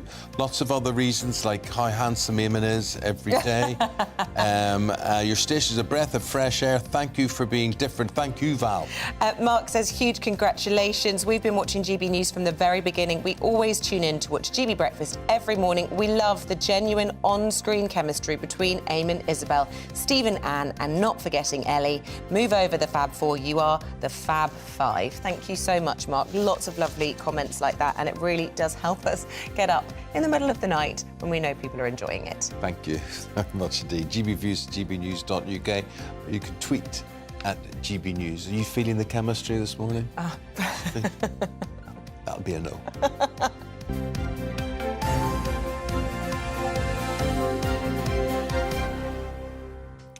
Now, the top story this morning is more disruption within the NHS. Not just more disruption, maybe the worst disruption in NHS history. It's going to happen next month. Senior medics have now voted to strike straight after 5 days of walkouts by junior doctors. So industrial action is going to start on the 13th of July and will then end on the 21st. Hundreds of thousands of operations and appointments will inevitably be cancelled. OK. Former number 10 advisor, we welcome back in the studio Alex Crowley with his take on this one. We've had a good old ding-dong debate over the past hour about NHS and what to pay doctors and whatever. And I think we've come to the conclusion the NHS is broken. I mean, however valued these people are, the system, the institution just can't seem to afford to pay them what they probably should be worth. That may well be fair enough. The central challenge is that it's not the government's money paying these wages, it's taxpayers' money paying these wages. So every time, whether it's the NHS, whether it's teachers, whether it's any other part of the public sector, every time they're going out on strike saying we need to be paid more because of the pressure of inflation that everybody is feeling, nobody is paid. No matter what you do, most people are not paid up to the rate of inflation. That is just the nature of the problem. We have a debt pile in this country now, and it was just last week we had the news, that is now basically the same as all the money we earn as a country together. And that's huge. And one of the reasons why it's gone up was because of public sector pay deals already agreed. And now we're getting more demands for even higher increases in public sector pay. As a country, we have to kind of decide what we want. If we want to have very well-paid doctors and nurses, we'll have to get used to the idea of paying an awful lot more tax. Well, you say we have to, decide what we want as a country. We're not really asked what we want when it comes to the NHS. I think if there was an honest discussion about it, perhaps people would come to different conclusions. But because it's in the hands of politicians who are on a short-term electoral cycle, the NHS is seen as a sacred cow that no one can touch. Reforms are very rarely imposed, and as a result, it's like a black hole of cash that's thrown into it and never changes. In fact, the problems just get exacerbated. Interesting, though, to hear from the government in the last few minutes to say that the majority of the unions have now accepted the pay deal that the government has offered, and also to note that the nurses have now decided no further strike action. So my question is, why are the consultants out of step on this with the majority of the unions and the best paid in the whole sector? It's probably because they've got the biggest mortgages, I imagine. Slightly flippant, obviously, but they do seem to be out of step, and it is a slightly trickier challenge for them when they are, on average, paid an awful lot more than many of their more junior colleagues in the NHS. They have all the responsibility and all the experience. Of course, and look, we all want a very expert consultant if we are ever in a situation where we need their help, obviously, and you certainly wouldn't say we should do that on the cheap. How would you solve it, Alex? God, that's a question for this time in the morning. Is it solvable? Is it solvable? It's not solvable because those parts of the public sector that feel they should be paid above the rate of inflation are asking for something the government cannot afford. So there is going to come a crunch point that we're probably already at, where there has to be a compromise somewhere along the line. Most parts of the public sector have accepted that compromise. Actually, the biggest solution to all of this has nothing to do with that. The biggest solution to this is for the country to grow. Because if the country grows, then there is more money for people. If we can bring down inflation, that deals with How do we grow? How do we grow? Well, that is the million-dollar question, so to speak. The government has been distracted by an awful lot of things lately, a lot of it its own doing. We've got to get back to this fundamental question: how can businesses grow? How can we have extra productivity and innovation in this country? It's not easy, but we've got to get on the right track. Well, you can't do that with high taxes. Well, we certainly can't do that with high taxes. And you can't do that with high bills, high inflation. Right. We now hear that water bills could be going up 40% for those that get Thames Water. Really worrying picture being painted of the water sector. We've heard so much, haven't we, about leaks, about hosepipe bans, about no new reservoirs, and now these problems with sewage being dumped, plus the huge bonuses that the top brass are being paid in these companies, and the government having to draw up contingencies, presumably, to bring them into the public sector. Yeah, and again, it goes back to inflation. The water sector for many, many years has existed on cheap finance. That's their entire business model. Now, of course, their debts are coming due, and suddenly the interest rate has rocketed up, and suddenly their business model doesn't work anymore. And because they are so highly regulated, they actually have very little room for manoeuvre. That's not to defend them. That's, you know, they have not performed very well. Everyone can see that. But in a system where the price is regulated and controlled, there's very little room for them to act. Well. OK, Alex, we'll leave it there. Thanks for your thoughts. Much appreciated. What a conundrum. Who would want to be in government and... I know. You know... I don't know what the answers are. I know what the questions are. Yeah. I don't know what the answers are. OK, well, we only have to think of the questions, so don't worry about that. Energy bosses, as Isabel was referring to there, urging the government to give households, people who are on low incomes in those households, a cost of living payment to help them pay for their fuel bills. You see, this is it. Everybody wants a handout. Everybody wants money. And as Alex was saying, it's not government money, it's our money, it's tax money. But anyway, how far should it go? How far can it go? Our reporter Theo Chikumba joins us now. Theo. Well, very good morning to you. Very good question there. How far should the government go? Well, Regulator, one of the UK's largest energy providers, are calling on the government to provide extra support this coming winter. They've provided a comprehensive report which is coming out today, which they say 120 days. 24th of October is the day when people across the country will be switching their heating on, and they're saying between £593 and around £700 should be given to households who are experiencing fuel poverty. Now, I've spent some time speaking to a lady called Kim. She previously used to work full-time but had to stop due to having to care for her daughter who has some health and disability problems. And this is what she had to say. We are in a crisis and it's not getting any better. To think of it going worse, how are we going to afford to eat food? Because, I mean, even I've been to the community grocery for food because it's the only way that we could make the budget of the month spread. But again, do you tell anybody? Because it's embarrassing, isn't it? Well, she's just one example, and I'm sure there are others who are in different situations across the country. Well, they are also calling for the government to look into this issue and see how people are going to be affected this winter. Now, Bill Bullen, who's the CEO of Regulator, will be hearing from him today, but in the report he said this: the government must not allow 1 in 3 households to agonise about the winter ahead with no guarantee of any financial assistance. Low-income households are less reliant than ever and are already self-rationing both energy and food for fear of what's ahead. It's worth mentioning that Kim has said this company, Regulator, she's on a pay-as-you-go system. They have helped her.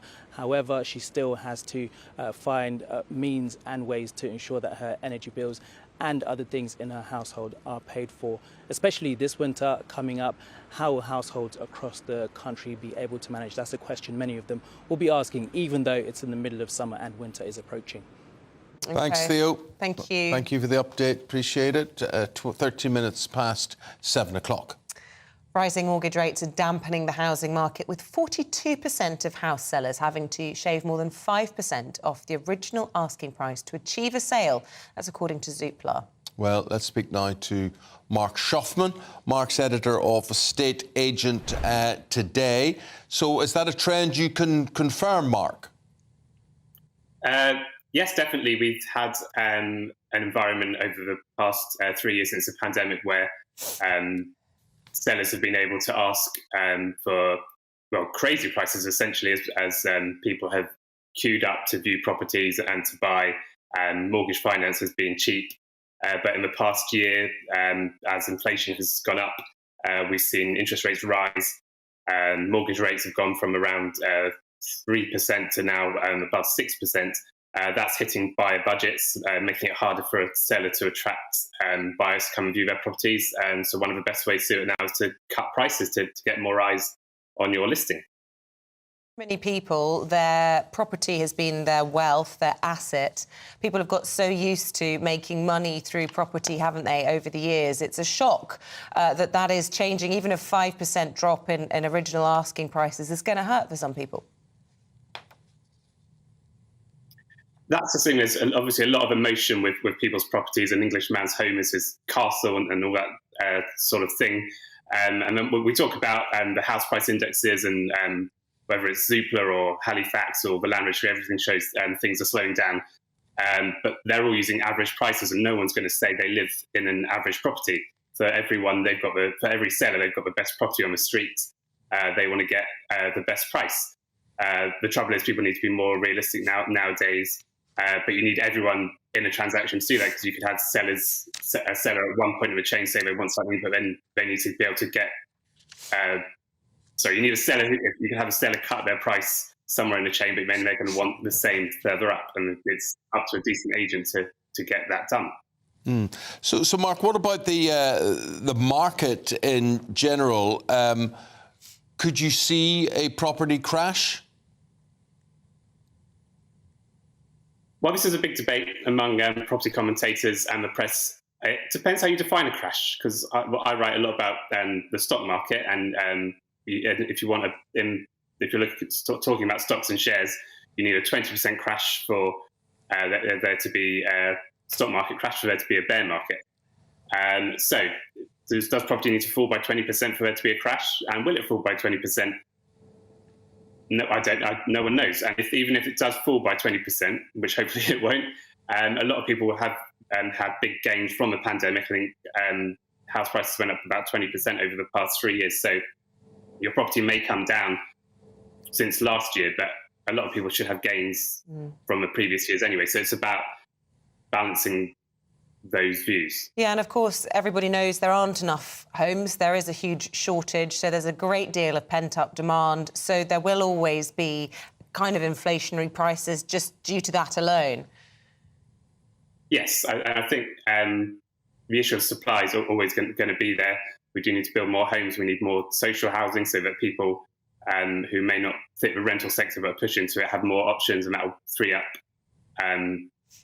places in the private rental sector, and that should then hopefully mean the purchase market becomes a bit more solid as well. And then, yeah, sellers need to be more realistic. We need agents to not overprice, and we just need everyone in the chain to be talking to each other so that we've got a market that moves. Absolutely. One of the most stressful things you go through in life, either buying or selling a property. Mark Schaffman is the editor of Estate Agent Today. Thanks, Mark. Appreciate it. Thank you. Thank you. At the time, 7:17. Let's bring you up to date with the rest of today's top stories. The government's own climate advisors say they're concerned about the slow progress in achieving net zero targets. The Climate Change Committee says action on the pledge to reduce emissions by almost 70% by 2030 is worryingly slow. But the government says the UK is cutting emissions faster than any other G7 country. Boots is to close 300 of its stores across Britain over the next year, despite posting stronger sales over the last quarter. The move will reduce its sites from 2,200 to 1,900, and the retail giant says staff will not be affected by the closures, with plans to redeploy them. A food delivery brand says using your smartphone to virtually try items before ordering is the future of food delivery. Deliveroo says that personal devices equipped with breath tech will offer more insights into individuals' dietary needs for optimal health, whatever all that means. What on earth does all that mean? What?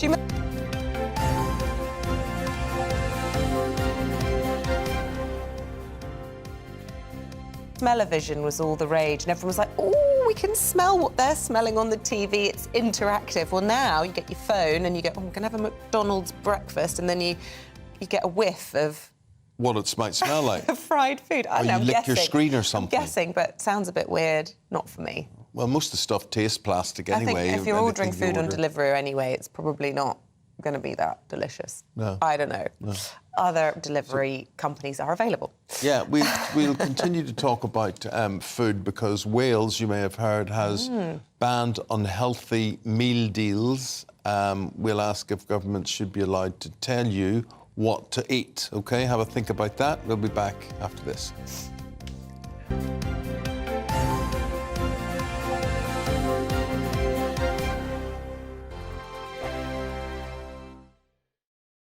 First and foremost, I am a GB News fan, and I was before I was working here. Just love the fact that we're asking the questions that a lot of establishment media won't ask. With a bit of a twist, we not only want to inform you, but we want to keep you entertained. It's worth the drive because you get in and the team's all ready and waiting, they're itching to go, and it's a proper little family. GB News is the people's channel. It's the audience that makes the programme sing. We're giving our viewers and our listeners a voice.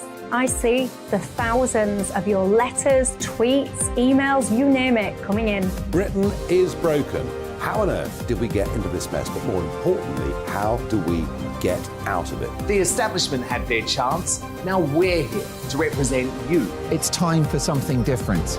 It's time for GB News. I'm very patriotic. I believe in Britain.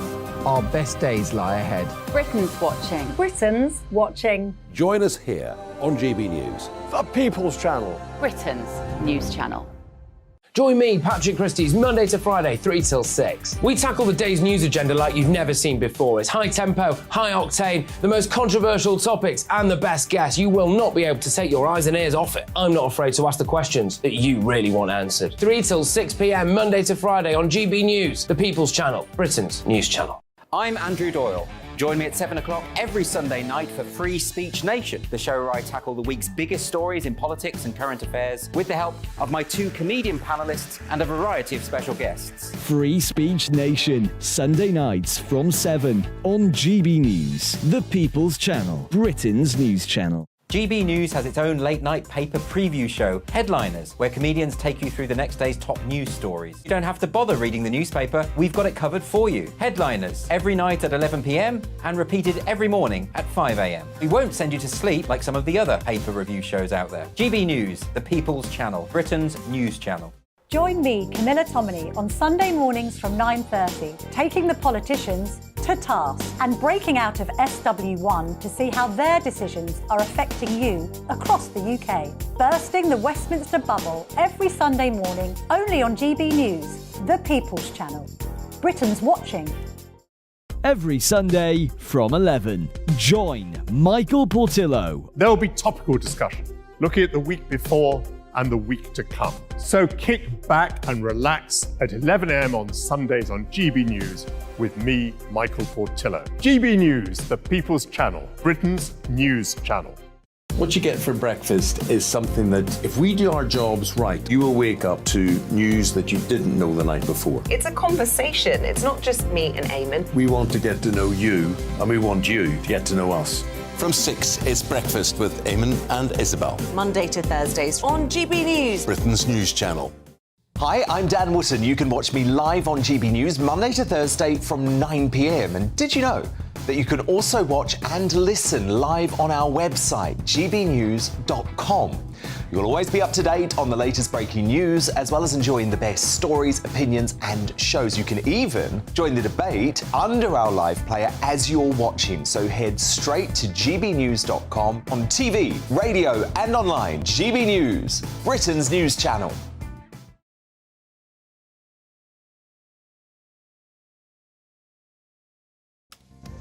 Welcome back at 7:23. Still to come on today's programme. How did we just pop up there? Music wasn't playing, don't know why. Oh, right. Just testing us. Anyway, a new study's found that nearly half of students think taking AI out of education will hold them back. Yeah, of course they do. What do you think? They want all the cheap, chat GPT, then they don't have to think. So I say what's take that? AI out of Right, education. That's nothing to do with AI anyway, is What's it? Sorry, yeah. Second test today at Lord's. That's something about that. Anyway, it's awful we get these awards and then everything starts to go wrong, isn't it? Well, let's get off that. Forget that. Right. Thank you. So, Done that. yeah, we've done that one. We're on to the next one.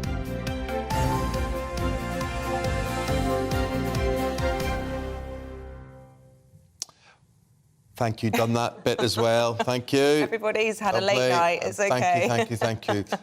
So the Prince of Wales has spent the last 2 days launching his new project that aims to show that homelessness can be ended. This is his belief. Is he deluded? Well, it's a laudable ambition, that's for sure. And he was in Sheffield yesterday and we saw the future king actually spending time playing basketball with footballer Tyrone Mings, trying to spotlight how grassroots sport can help young people at risk of homelessness. Well, our royal correspondent Cameron Walker, he was there, though he didn't play. Being listened to, being spoken to, and just having somewhere to go. The dream of an estimated 300,000 people across the UK, but the reality is tonight, those human beings will go to sleep without anywhere to call home. I met Colleen on a busy shopping street in Sheffield. Burying 2 of her own children was followed by poor mental health and homelessness. She's been on the streets for 4 years.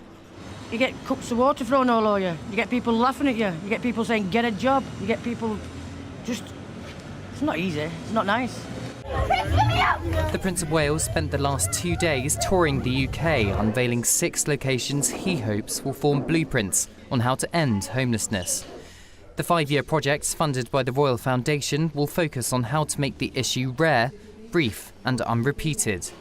He was joined by Aston Villa player and Homewards advocate Tyrone Mings at Reach Up Youth in Sheffield yesterday to play a match with some locals. The Prince was highlighting how grassroots sports could help young people at risk of homelessness. 22-year-old Gabriel had housing issues when he was younger, but those who'd experienced similar problems helped him apply for jobs and university. He thinks Prince William has a good chance to make a real difference. Sometimes a lot of people overlook the issues, such issues, and having someone of his profile, his influence, speaking about it makes others realize how alarming the issue is. Critics of the monarchy have branded the future king hypocritical, pointing out his multiple homes and duchy land spanning more than 100,000 acres. Some have even accused him of straying too far into politics. Royal aides insist, however, that the Homewards project is simply additive to what charities and local organisations are already doing. It's thought Prince William is aware of his privilege and is using his platform to launch a project he hopes will have tangible impact. But will it help people like Colleen? If he's going to come and help people that's homeless and overlook what other people don't want to do, you know what I mean, then that's going to be great. That's going to be smashing. And I can't wait to see what's going to come out of the situation. Is it going to be bogus or is it going to be good? Because he can still come over and throw his face, but what's going to come out of it? The whistle-stop tour of the UK is just the beginning of a long journey. It'll be half a decade before we find out if Prince William truly has shown that homelessness can be ended. Cameron Walker, GB News, Sheffield. Right, 27 minutes past 7 o'clock. We're going to talk about what's available at supermarkets and service stations. And if you enjoy a meal deal, a sandwich, a fizzy drink and a bag of crisps, it usually consists of something like that. Well, people in Wales may not be able to have this soon, as multi-buy offers with high fat, sugar or salt content are to be restricted in an attempt to tackle obesity and diabetes. But we're asking this morning, is it right for governments to dictate your diet? Well, here's Baroness Claire Fox. She says She's outraged about Yes. this. Public health gimmicks are just depriving people of food during a cost of living crisis. And Amanda Ursell, who's a top nutritionist, thinks the Welsh Government is brave for tackling an obesity epidemic. I tell you what, though, Amanda, a meal deal is all fine if it even tastes nice. Even if it's bad for me, if it tastes nice, that's fine. So much of it is dry and shriveled, and I don't know. Sometimes you need bad things to make you feel good. You know what I mean, Amanda? Excuse me. I'm going to sneeze. Interesting point, Eamonn. I think the whole point about this, what the Welsh Government are doing, is they're doing something that we were supposed to be doing in England as well and in Scotland, and part of the obesity strategy, and we've decided not to at the moment. So I think it's a very brave step for the Welsh to go out and actually pursue what was in the obesity strategy. I feel that when it comes down to choice, we talk a lot about choice that's out there and free will, but if the preponderance of food that's being promoted to us is not healthy, then where's the choice in that?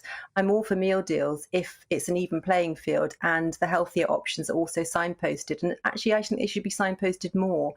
And also that we have some kind of education around this where we know that we can actually make our own packed lunches and we don't have to rely on those, that they're less expensive and healthier for us. So I think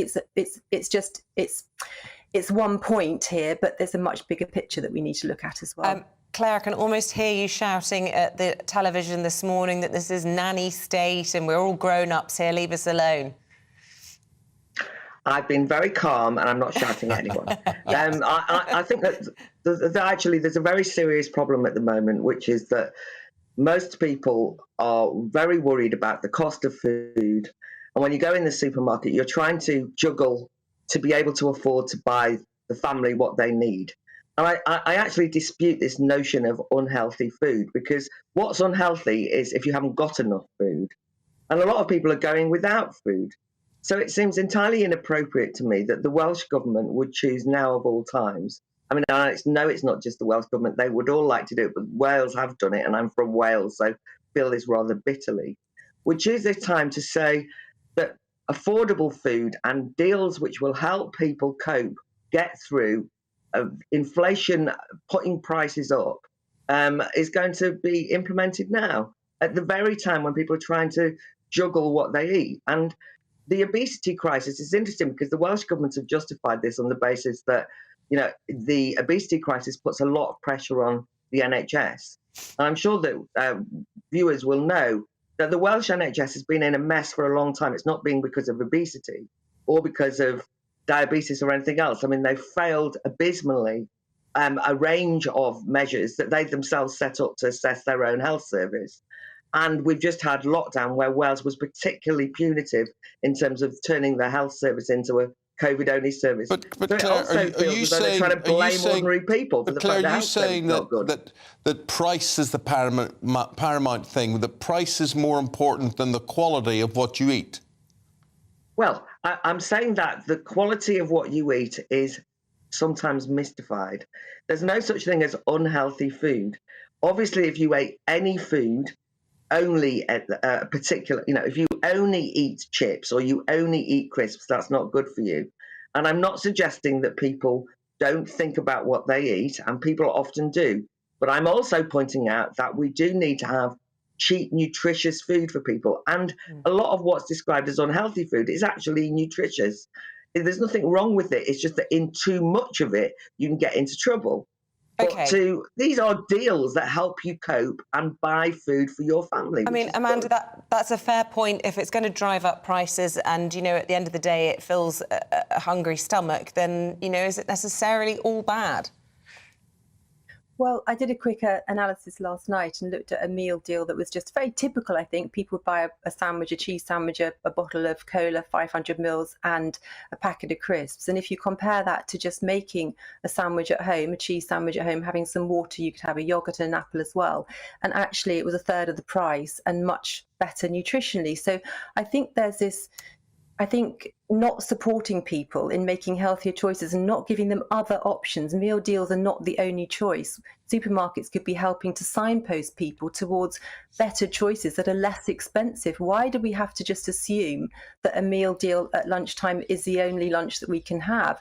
I think we need to look broader at this problem and give people proper choices. And free will is when, and free choice is when there are proper choices. And we need to support people in healthier choices, because if the food environment is promoting foods which in the majority people want to eat because they taste good and it gives them a quick buzz, that doesn't necessarily mean it's the right thing to do. And I've been, Eamonn, you know me, I qualified as a nutritionist in the 1980s. It's a long time ago. Yes. I've seen policies come, policies go. I've seen the same problem repeating itself again and again.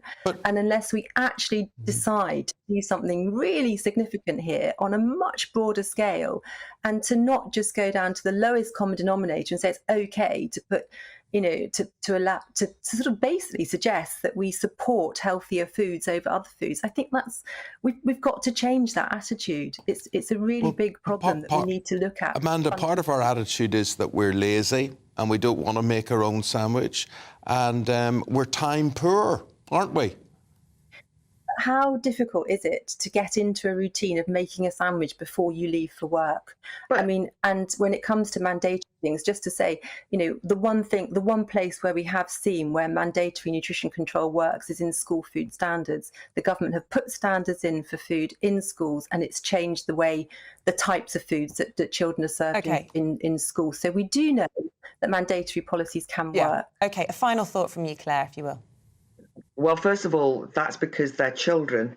And the problem is when the government start treating adults like children. Secondly, many people make their lunch. It's, meal deals are just one option that people have, and it doesn't mean that they have it every day. And I suppose I just get to this situation where you say, people aren't making the right choices. Why don't they do this? Why don't they? And you just think, but they're going to be sending people into the kitchen every morning to make sure we're making our sandwiches and not being lazy.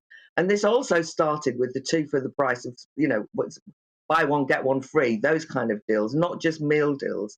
And the point I was making was we've got less money, ordinary people have got less money to stretch over buying food. And I think that an additional moralistic, guilt-inducing burden where you basically say you're trying to count the pennies, you buy 2 for the price of 3, or whatever it is, was it 3 for the price of 2?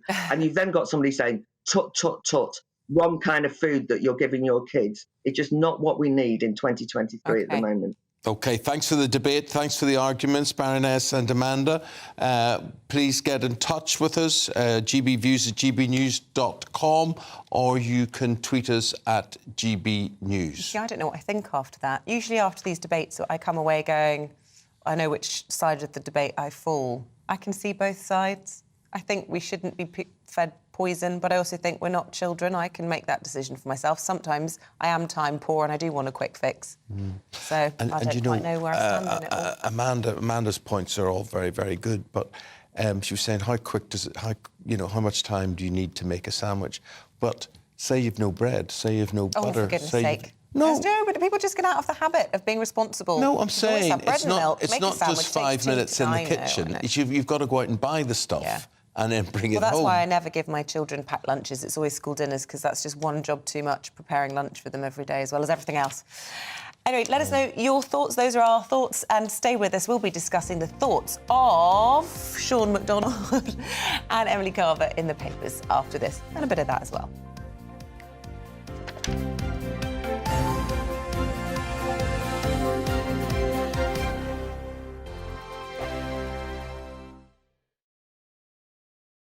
Like all families, we have arguments every now and then, but actually we agree on what the mission of GB News is, and that's the most fundamentally important thing. GB News provides the kind of platform that lets all voices be heard.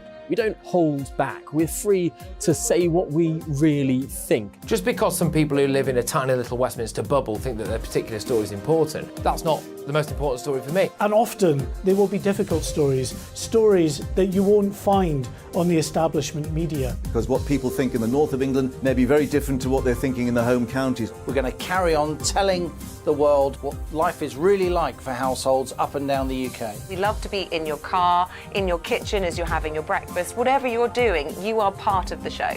If it matters to you, it matters to us. Britain's watching. Britain's watching. Britain's watching. We're proud to be GB News, The People's Channel. Britain's news channel.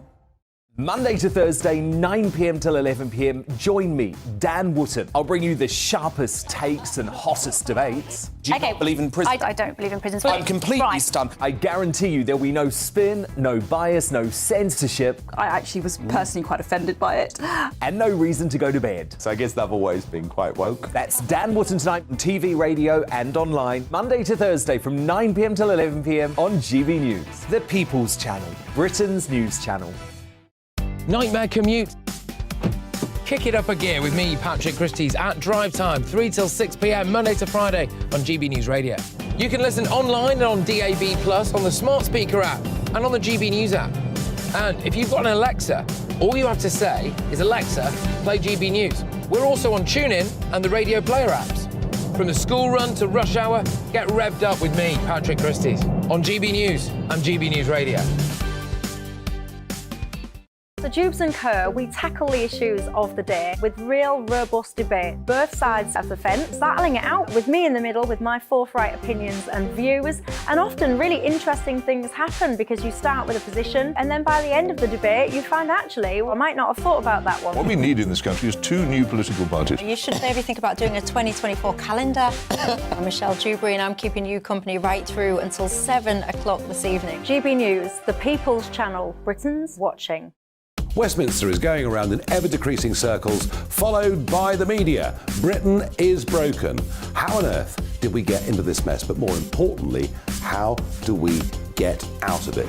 Join me at 7 p.m, Mondays to Thursdays on Farage, here on GB News. We will have open, rational debate. We've got to work out how Britain moves forward from this. Join us here on GB News, the People's Channel. Britain is watching. You've probably seen politicians interviewed 1,000 times, but we do it differently. We find out who they really are, we don't shout, we chat, and hopefully we bring a bit of light, not just heat. Did you know Kate Moss? Apparently. Do you have a pair of jeans or a pair of jeans? No, of course I don't. What would I do with them? My friends are like, oh my God, what's she doing now? Join me every Sunday at 6 for Gloria Meets, only on GB News, the People's Channel, Britain's news channel.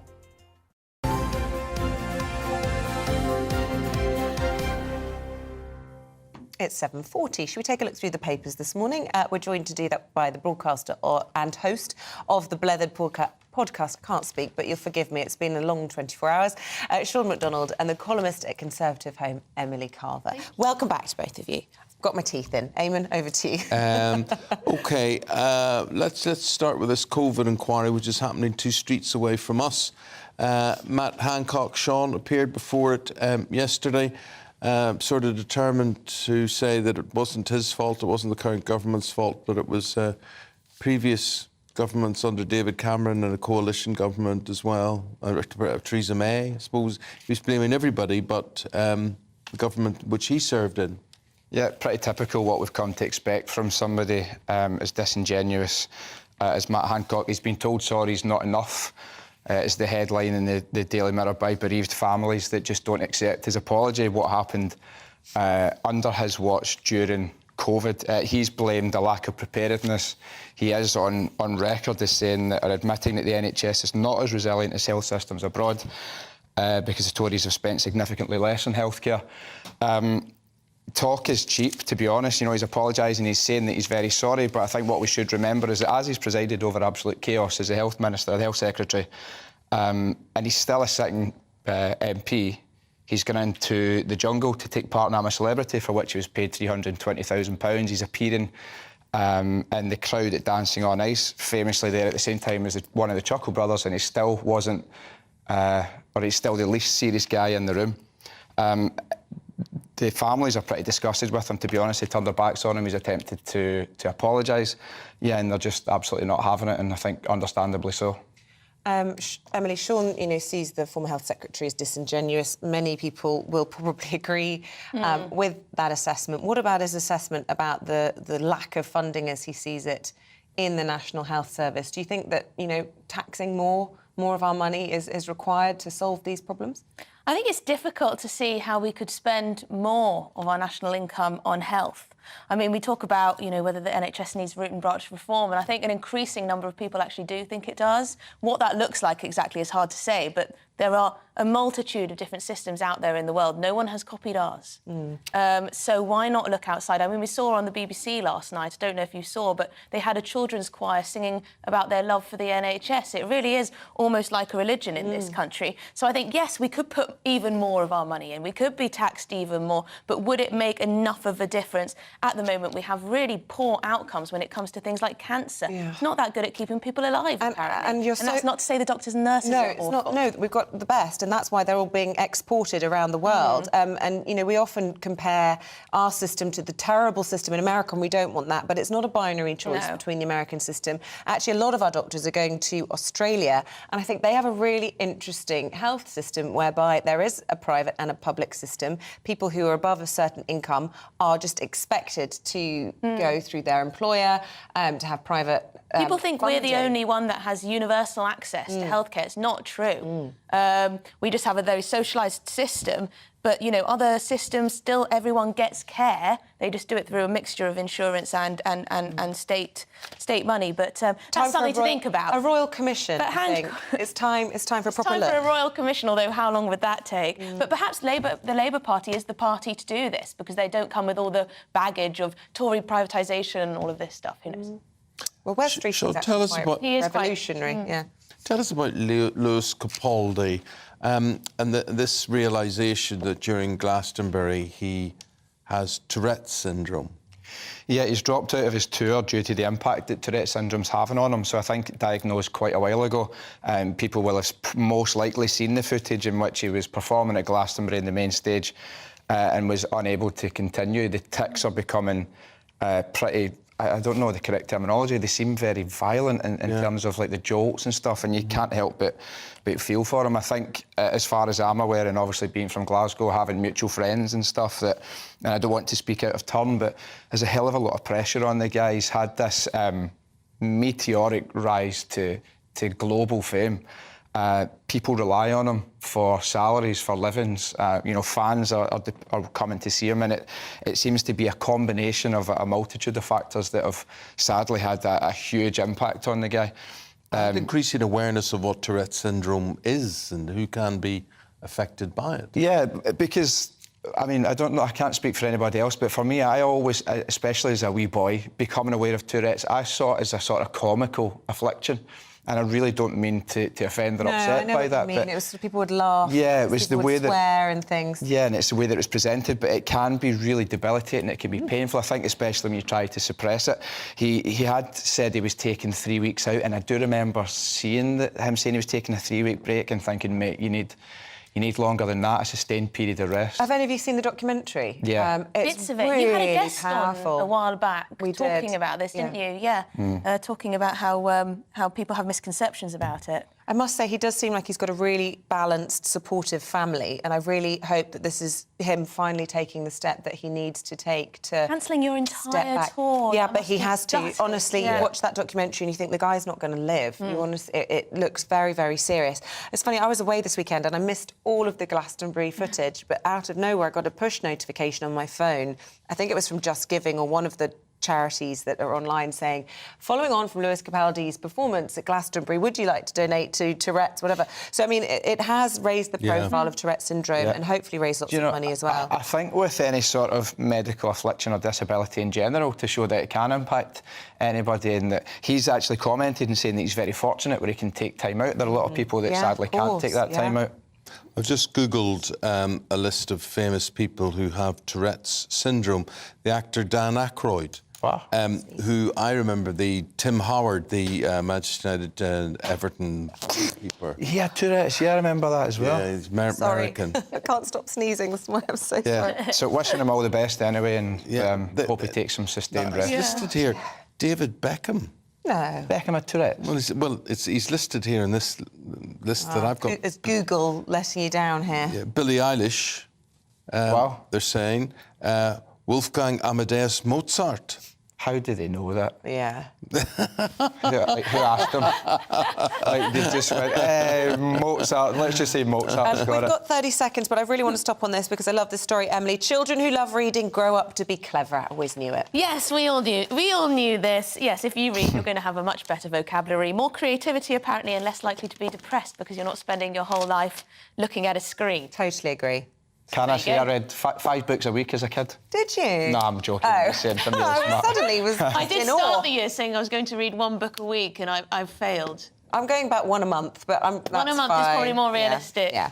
Great thing, which I'm not sure kids have nowadays, comics.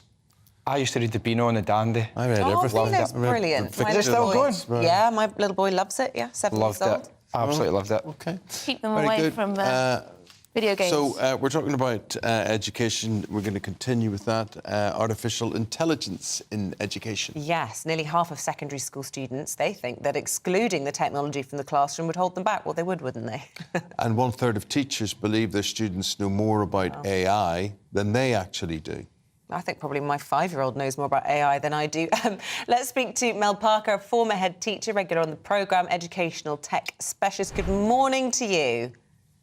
Good morning. What do you think about this research then? Do you think the use of things like ChatGPT is actually helpful in education, or do you think, as I do, that it just stops kids thinking for themselves? I think really it depends how it's used. So I think we need to embrace the technology. It's not going to go away, but it also needs to be regulated properly. It's a lot in the news for the bad side of things. In terms of students not learning, it depends how it's used. It has to be introduced properly in the classroom, and we're just at the infancy of that at the moment. So education will change, Mel, with AI. In what ways will it change?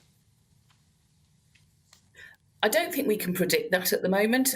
Just like the onset of the internet 34 years ago, that was very much who knew where we were going to be going with that. Look at how we run our lives now with the internet.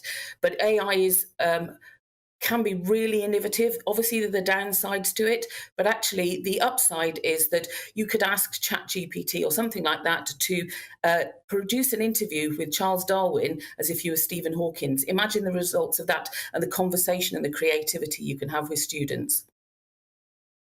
Of course, that it's doing a lot of work, or it could be doing a lot of work that you would expect the students themselves to do. So there's the potential for that, but I think any teacher that 1 minute has a grade 3 piece of essay work coming in and the next minute it's a grade 7, you'd say to the student, so tell me about this essay. How did you get these ideas? Elaborate on it a little bit more. Most students at that point will be saying, OK, hands up, you've caught me out on this one. So I don't think it's down to the professionalism of the teacher, and teachers will be able to spot those things. Students have been able to look on the internet, Wikipedia for years, and teachers have been spotting it from that. So I do think that side of things we need to help teachers with, but actually it's there and we need to embrace it. I suppose it's the pace of change when it comes to AI that is so difficult and challenging in education. When you could start secondary school, this September, and we're hearing in 3 years' time it could be a risk to human life. So goodness me, how on earth we're all supposed to be keeping up with it, I don't know. But at the end of the day, we're already struggling enough to keep kids off screens and trying to encourage them to read, pages with black and white letters on, which aren't as dynamic or, magical as perhaps a big, bright, glaring screen. How on earth do you compete with the excitement of AI and whatever else that might be? So in terms of that, there are even programmes now that can support children with their reading. So looking at reading fluency, I know your previous interview, you were just talking about reading a book a day, book a week, those sorts of things. Well, some children have great parents at home that will sit and read with them, but some don't. And actually, there are AI tools out there now that you can actually sit, you can read text on screen, it can be videoed, sent back to your teacher, it can highlight the words that you've stumbled over, the words you've repeated. And actually, that's supporting them in their learning, where perhaps in the past, they haven't been able to have that support. And Mel, why do you need a teacher if you've got AI? Because surely the AI can give the lesson, it can correct the homework, can't it? It can mark the homework. It can, but actually, if you think about why do we need a pilot on an aeroplane, we have co-pilots, but actually you still need the pilot to manoeuvre, do the difficult, the tricky stuff. And that's where the teacher and the expertise of the teacher comes in, that innovation, that creativity, that human side that isn't available through the AI tools. Well, Mel, Hate you're to very tell you, Mel. reassuring, Hate to I tell you, think. Mel. The airlines want rid of the pilots. They want to own pilotless planes, and apparently they're not too far away. But nice talking to you. Yes, Thank you. thank you. You reassured me anyway as a parent. Mel Parker, educational technology specialist and a former head teacher. OK, stay with us. We'll have more on the worst disruption in NHS history. Senior doctors following junior doctors by walking out. And then before that, here's your forecast. Good morning, I'm Alex Deakin and this is your latest weather update from the Met Office for GB News. Quite a warm and humid start to the day. Some places getting a bit of a soaking later on, turning fresher in the northwest as this weather front slowly starts to clear through. But for the time being, we're between these weather fronts, and in here, we call this a warm sector. There's a lot of really warm and humid air. You probably noticed it was a pretty warm one through the night. So it's not too chilly out there this morning. It is mostly pretty cloudy. Some places seeing a bit of sunshine, but some spots, particularly Northern Ireland, seeing some quite heavy bursts of rain. That's spreading into parts of southern Scotland during the morning. A few showers over parts of England and Wales, mostly to the north, much of the south. Again, staying dry, quite warm and humid here, despite not a lot of sunshine. Temperatures getting up to 24, 25, maybe 26 Celsius.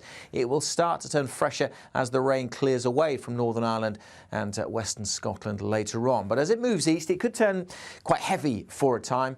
Some heavy downpours for parts of northeast England, eastern Scotland possible this evening, before that all drifts out into the North Sea. Now, if you're looking for rain across East Anglia in the southeast, could be some good news. That rain may pep up through this evening and into tomorrow. Elsewhere, it'll turn clearer overnight and it will be a fresher, cooler night, but still quite warm and humid across the southeast with this cloud. That is likely to bring some rain during Thursday. Some heavier bursts mixed in with that tomorrow. Some uncertainty about when it will clear away. It should be heading away to the east, but it may linger in the far east of England into the afternoon. Elsewhere, a much brighter day, but still a fair bit of cloud around, and there will still be some showers. The one thing you'll notice, a fresher feel. We'll lose that humidity. Temperatures back into the high teens across the north, low 20s further south. The weather remains pretty changeable for the next few days. Some rain coming in from the northwest on Friday. A few showers, but many places looking dry and cooler this weekend. The Live Desk with me, Mark Longhurst. And me, Pip Thompson. It's here Monday to Friday on GB News. From midday, we'll bring you the news as it breaks, whenever it's happening and wherever it's happening, from across the UK and around the world. Refreshing, feisty, but with a bit of fun too. If it matters to you, we'll have it covered on TV, radio and online. Join the Live Desk on GB News, the People's Channel, Britain's news channel.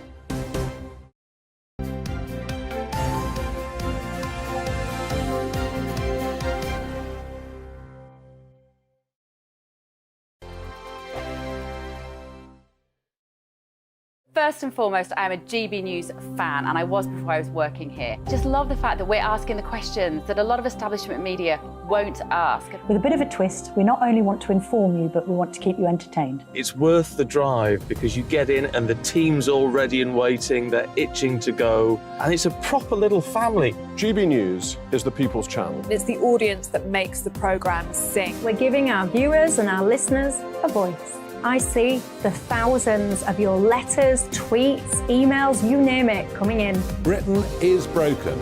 How on earth did we get into this mess? But more importantly, how do we get out of it? The establishment had their chance. Now we're here to represent you. It's time for something different. It's time for GB News. I'm very patriotic. I believe in Britain. Our best days lie ahead. Britain's watching. Britain's watching. Join us here on GB News. The People's Channel. Britain's news channel.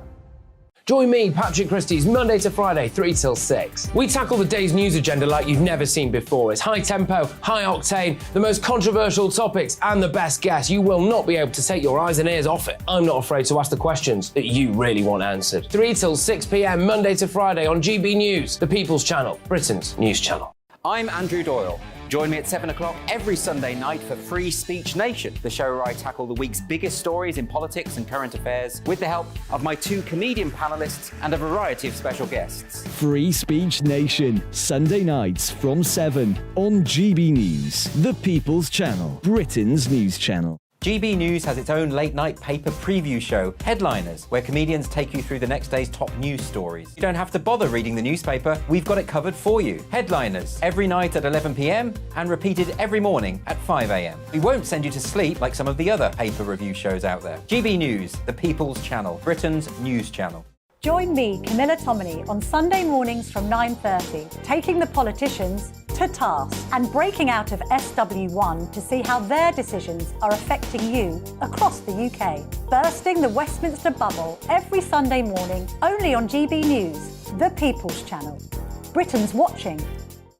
Every Sunday from 11, join Michael Portillo. There will be topical discussion, looking at the week before and the week to come. So kick back and relax at 11 a.m. on Sundays on GB News with me, Michael Portillo. GB News, the People's Channel, Britain's news channel.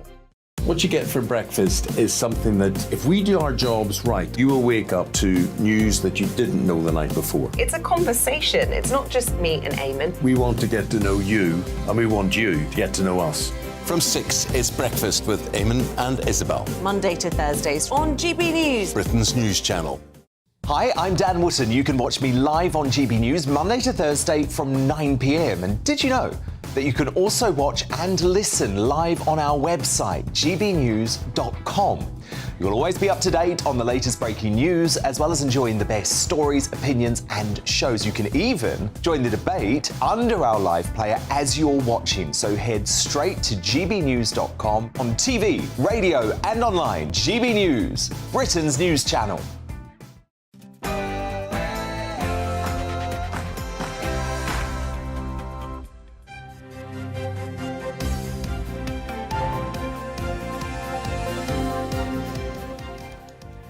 Breakfast on GB News wins the Trick Award for multi-channel news programme. Thanks to you. Yeah, well, your votes that counted, and every one of them got us this. This is our little trophy. Yeah, we are the People's Channel. It was a public vote, and it's a 7-day-a-week operation. All of us absolutely thrilled. So thank you very much indeed. Good. 8 o'clock on the dot. Wednesday, 28th of June. This is the the Trick Award-winning breakfast show on GB News. Eamonn, Holmes, Isabel, Webster. Here's what's leading the news this morning. The worst disruption in NHS history. Senior medics have announced fresh strikes next month, straight after walkouts by junior doctors. The government's told us they hope the strikers would join other unions who've already accepted pay deals. There's a time of waiting lists. We know that there are people who need to get their appointments and their surgeries, and I hope that they could also follow suit with the other major health unions. Like I said, 6 out of 7 have now agreed with us and accepted the offer. The Chancellor will urge industry regulators to investigate businesses that are profiteering from inflation. Jeremy Hunt's expected to ask the watchdogs for energy, water and communications what they're doing to punish companies exploiting price rises. It comes amid warnings water bills could go up by 40% to meet pollution targets. Thames Water's chief executive yesterday stood down with immediate effect, weeks after giving up her bonus over sewage spills. Matt Hancock says he's profoundly sorry for what he claims were huge errors in pandemic planning. Giving evidence to the COVID inquiry, the former health secretary said he wanted to be brutally honest, adding that the UK's strategy was completely wrong. And ahead of the second Ashes test today, Paul Coit will be here with all the sports news. Yeah, England are going all-out attack to try and win back the Ashes. And I've got to tell you, it's really great winning things. It really is. And it becomes a habit, remember that? It does. Good. And we're going to find out where in the country you're going to need an umbrella today, if at all. The latest forecast. It's pretty warm out there again this morning, a humid day with a lot of clouds. Some places catching a heavy downpour or two as well. A full forecast ahead with me later on. Thank you, Alex. Keep your thoughts coming in throughout the course of the morning. So many lovely ones. Carol, how fabulous. Well done to you all. What a fantastic result and so well deserved. Andrew says, congratulations. I voted for you as you highlight important everyday stories that are important to me. And you always acknowledge my thoughts and experiences. That's what we aim to do. Good. McGann says, we're talking about meal deals. She said they shouldn't be called meal deals, they should be called snack deals because they're hardly a meal, but they are handy value and tasty when travelling in airports. There's just rubbish available in airports. I know. When do you ever go to an airport and lick your lips and say, that was a delicious meal that I had there? You're so right. So much food is just like, just fills the gap, doesn't it? Yeah. You eat too much of it. GB Views at gbnews.uk. No, it's not. It's .com. .com, yeah. .com nowadays. Good. We won't continue to be award-winning with mistakes like that, folks. Or tweet at GB News.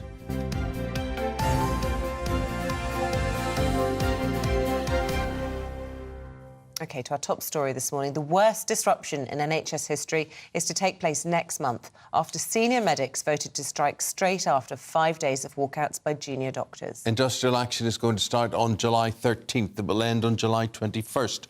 Hundreds of thousands of operations and appointments will be cancelled. Well, earlier we spoke to the Children's Minister, Claire Coutinho, who said she hoped the striking doctors would get in line with other unions that have already accepted pay deals.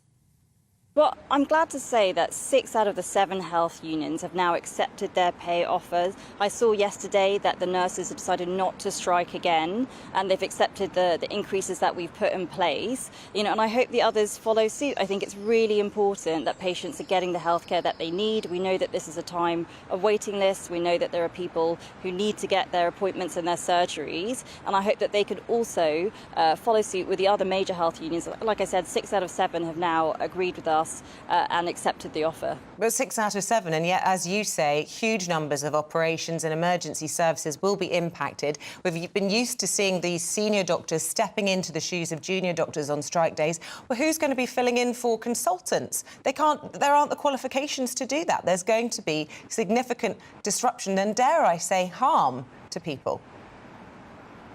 Well, look, I hope it doesn't get there. Like I said, almost every other single health union has now accepted the pay offer, and I hope we get there with the consultants as well. I mean, on average, they earn about £128,000, and we've just changed their pensions to make those more generous. That was the #1 ask that we had from the BMA. So I hope that the strikes won't go ahead and we'll get to the same agreement that we've had with the other health unions.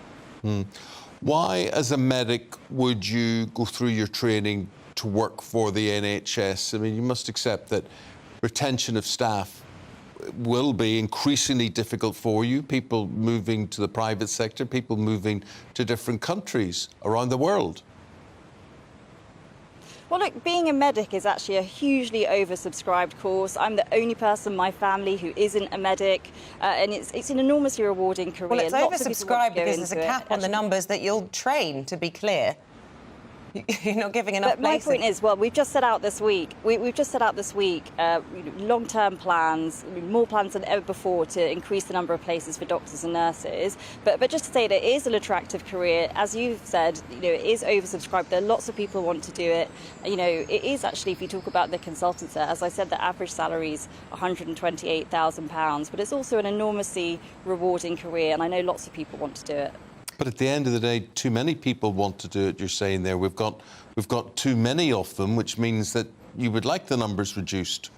You're going about it the right way. Well, that's why the PM just this week has set out plans about the workforce to increase the numbers of doctors and nurses. We actually have more doctors and nurses in the workforce than ever before, and that has been a huge priority for us to make sure that we have the right people. As we know, we've got an older population. We're going to have more health needs going forward, and it's right that we're bringing more people into the system to make sure that patients can get the care that they deserve.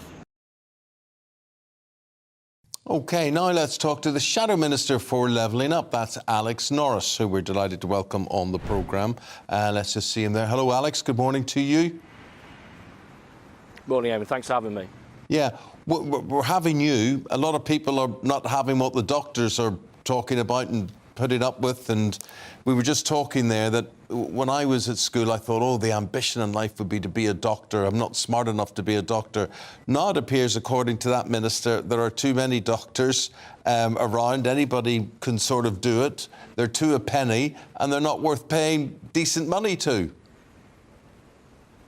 Well, that can't be right, because if there's too many doctors, why have we got record waiting lists, whether you look at cancer, whether you look at elective surgery, or frankly any part of our health service? We've committed, as you know, Eamonn, to expanding medical training places paid for by abolishing non-dom tax status in order to make sure that we do have a health service that's fit for the modern day. So I'd be quite surprised if ministers thought we already had too many doctors. Well, do you know what? That's one of the things at the minute nobody can see a solution to. How we're going to fund the NHS, how we're going to pay the doctors the right money and keep everybody happy with the public purse the way it is. But here is an interesting thing. Another thing, a great quandary in life that I can't understand, genuinely can't understand it, Alex, is why we don't have enough houses in this country. Why we are so bad, certainly since the 60s, at building houses, private and public, more importantly, public and social housing. So, is there, do you believe the Conservatives are overseeing a shift from bricks to benefits and that suits them? What would your model of house building for growth be? Well, we know that we've had 13 years of failure, which is now why we spend as a nation 10 times a year on housing benefit as we do building affordable houses. That can't be the right thing to do. Our answer to this, to change it, is to reinstate local housing targets. It was a catastrophe to abolish those in December.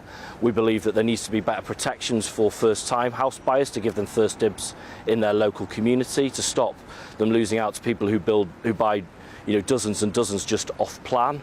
We also need to work on the supply of land in this country. We've got loads, and people sitting at home will know of former industrial sites, brownfield sites that have sat there for years and years. We need to bring them into use through proper purchase powers for local authorities, and to have, and I know this is tricky, but this is one of those big solutions to a big problem, to have a more honest conversation about, when we talk about the green belt, what is green belt and what is not. So, I'm conscious I fired a series of things at you there, Eamonn, but all of those things would get us to addressing this crisis. Yeah, although there will be lots of people who will just frankly balk at what you say there. When anyone talks about the green belt, it really concerns people. It's a huge source of national pride, our green and pleasant land. And, the reason that a huge number of housing ministers have been unsuccessful in trying to bring in the measures that they've wanted to is because of the public, the British public. They don't want huge housing developments on their backyard, rightly or wrongly. There is a bit of a disdain, isn't there, from Westminster towards people who are worried about that. Are you saying that nothing's off limits? No, that's not what we're saying at all. And, I too love our green and pleasant land. But what we need to be honest about is that there are things that are classified as greenbelt that are anything but. We're not talking about those rolling hills and beautiful fields that you're talking about. We're talking about former petrol station sites that are not green in. Yes, but those things are currently classified in certain areas as greenbelt. What I'm saying is, let's have an honest conversation. I only ask viewers to engage on those terms, that there is a difference between areas of outstanding natural beauty, national parks, lovely green rolling hills. As I say, we've no ambition to build on those at all, but there are things within the greenbelt that are anything but green, and we need to be a bit more honest about that. On your point about people's concerns, no, we're not. Sorry, I'm losing my earphone there. We're not sniffy at all about people's, very fair criticisms that they have, but we need to make sure there's the right public services in there too. So, I find that when you have the right infrastructure, roads, schools, doctors, people are actually much more amenable to building, not least because it means housing for their children, for their community, and growth in the local economy. So I think if you treat the local public as partners, rather than, as you say, people to be kind of looked at, I think the word you used was disdain, well, actually I think you can do much better. OK. Alex Norris, we've got to leave it there. Alex is the Shadow Minister for Levelling Up. Thank you very much indeed for your time. Now we're going to turn our attention to what's been going on in Russia over the last few days, and the recently exiled Wagner mercenaries are already getting complaints from their new neighbours. Yeah, yesterday Latvia and Lithuania called on NATO to strengthen its eastern borders in response to these Wagner units in Belarus. And the Polish President Andrzej Duda has also expressed worries at the relocation of Prigozhin and his men, with concerns they could well engage in sabotage. Okay, joining us now, financier, political activist, former friend of Vladimir Putin, Bill Browder. Bill, very good to see you. Bill, what would you do with the Wagner Group? What way do you see this playing out? Well, I think this has probably been one of the most dramatic weekends since Vladimir Putin took power in terms of challenging his authority. This guy, Yevgeny Prigozhin, was able to basically roll into Rostov and various other places towards Moscow unopposed, and this makes Putin look very, very weak. So, I mean, from Putin's perspective, he's got a big problem now, which is that this guy is potentially a challenger to him. This guy is a humiliator of him, and Putin can't afford to be humiliated. And so I think this strange deal to send him to Belarus is just is an interim measure. I can't imagine that Putin is going to just say, okay, all is forgiven. He can't do that without inviting other people to come have a go at him. I think it's interesting to see the reaction of Lithuania, Latvia and Poland, the Baltic states. They seem alarmed almost more by Prigozhin than what's been happening most recently in Ukraine. I wonder what your assessment is of who's a bigger threat, really, to peace and stability in Europe, Putin or Prigozhin? Well, I mean, they're both pretty horrible threats to everything. I mean, so what we've learned about Prigozhin over the last year is that he's one of the only capable military people in Russia. The regular Russian army is totally incapable. They're really, really bad. And what the Ukrainians have reported is that the only person they have any respect for in terms of on the other side is Prigozhin and Wagner. So it's very good news that Wagner is no longer and Prigozhin are no longer fighting Ukraine. It gives them a higher probability of success. And it's extremely worrying that this guy Prigozhin is now in another part of the world where it could be causing trouble to our allies in Lithuania, Latvia, and other places. Prigozhin has certainly caused a lot of problems in Africa. He's running mercenary operations in 17 countries there and is effectively the arm of Russia's foreign policy in that part of the world. And so God knows what he's going to do in Belarus. They're not wrong to be concerned about it. And we just have to see how this thing develops.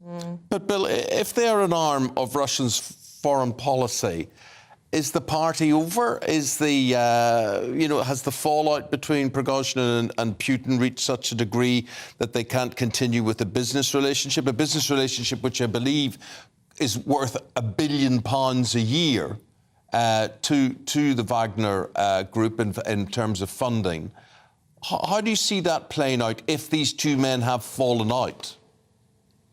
Well, it's an interesting question because normally if somebody had like organized an armed rebellion in Russia and was planning on taking over the Kremlin, they would have been arrested, taken to Red Square, put on a guillotine, and had their heads chopped off. I mean, I know many people in Russia who just get arrested on a tweet or some speech they've given. My good friend Vladimir Karamurza is in jail for 25 years for giving a speech about Russia, calling Putin a murderer and a war criminal. So the fact that Prigozhin is not only not in jail and not only not dead, but he's been sort of given this cushy exile, gives you a strong indication of how important he has been and probably continues to be to Russia's foreign policy. He's in a world of total incompetency on their side.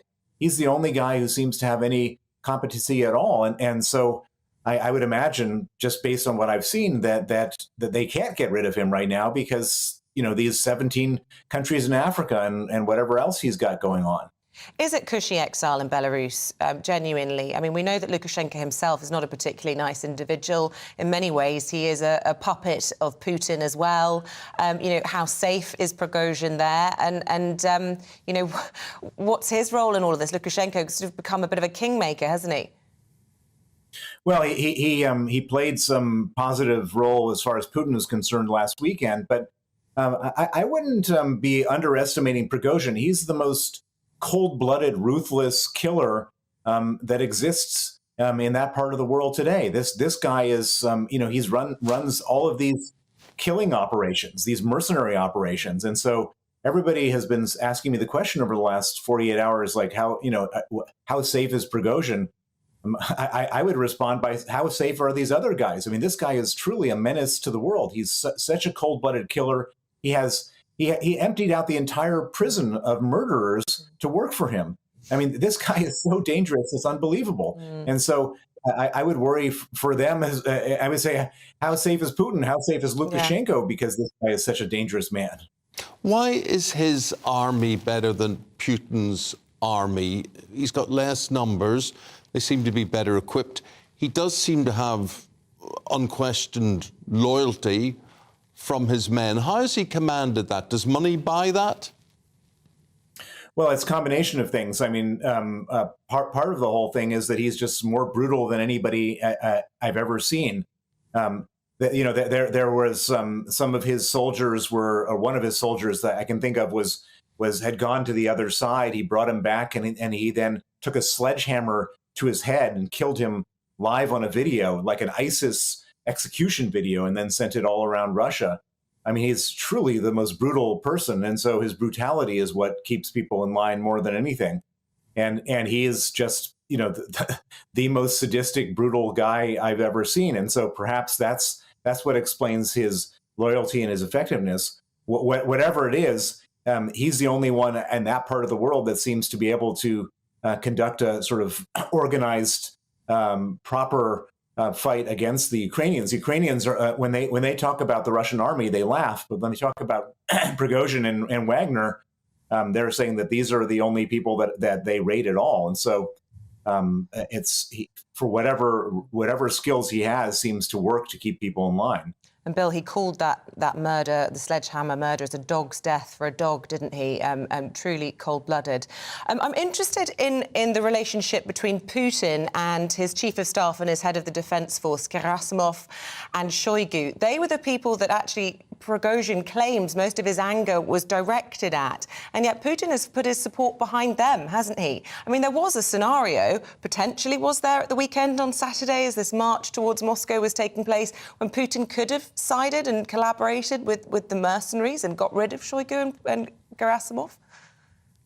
Well, and that's entirely possible. And the way that Putin has always run his operations for the last 2 decades is keeping everybody on edge, not giving anybody an advantage, letting them fight it out among themselves. He's done this with oligarchs. He's done this with lots of other officials.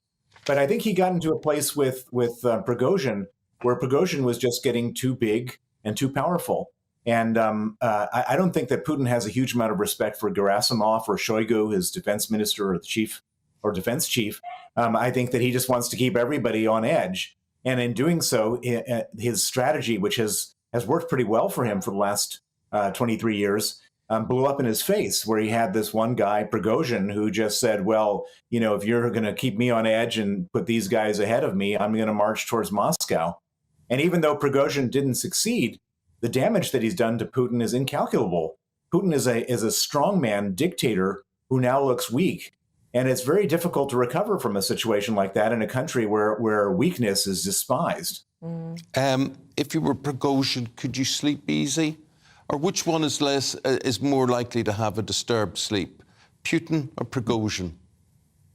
Well, I think that Prigozhin lives in the most brutal world that ever exists. I don't think he ever sleeps peacefully because he's killed so many people and expects people to come at him. And so, he's probably got no different sleep than he ever has. But Putin is now in a terrible place, not just because of Prigozhin, but being president of Russia is the most profitable enterprise there ever is, and it's worth hundreds of billions of dollars. Every bad guy in Russia wants that money, wants that position.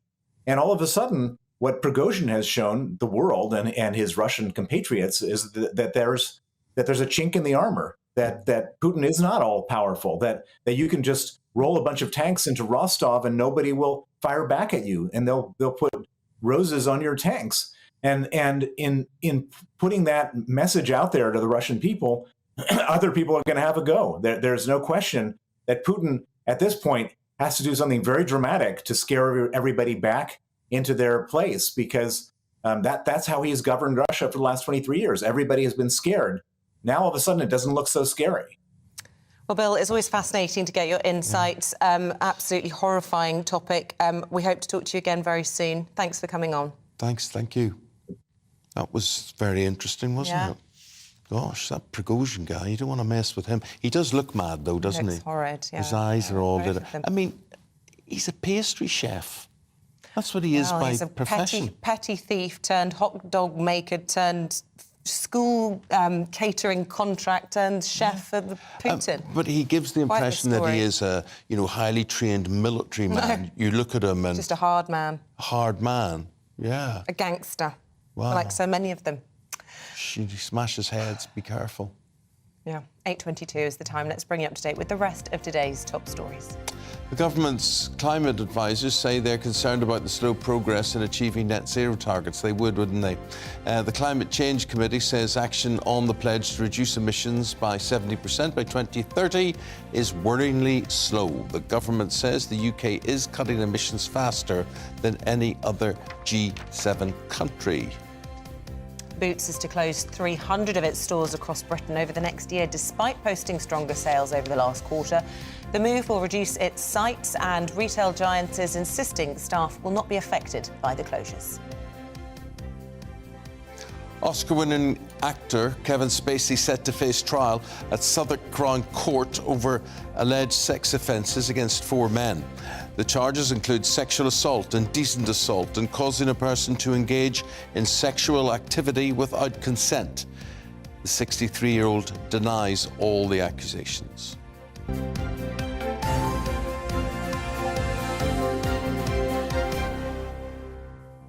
Right, stay with us as England goes on the attack for the second Ashes Test. Paul Coit will be here with all your sports news next.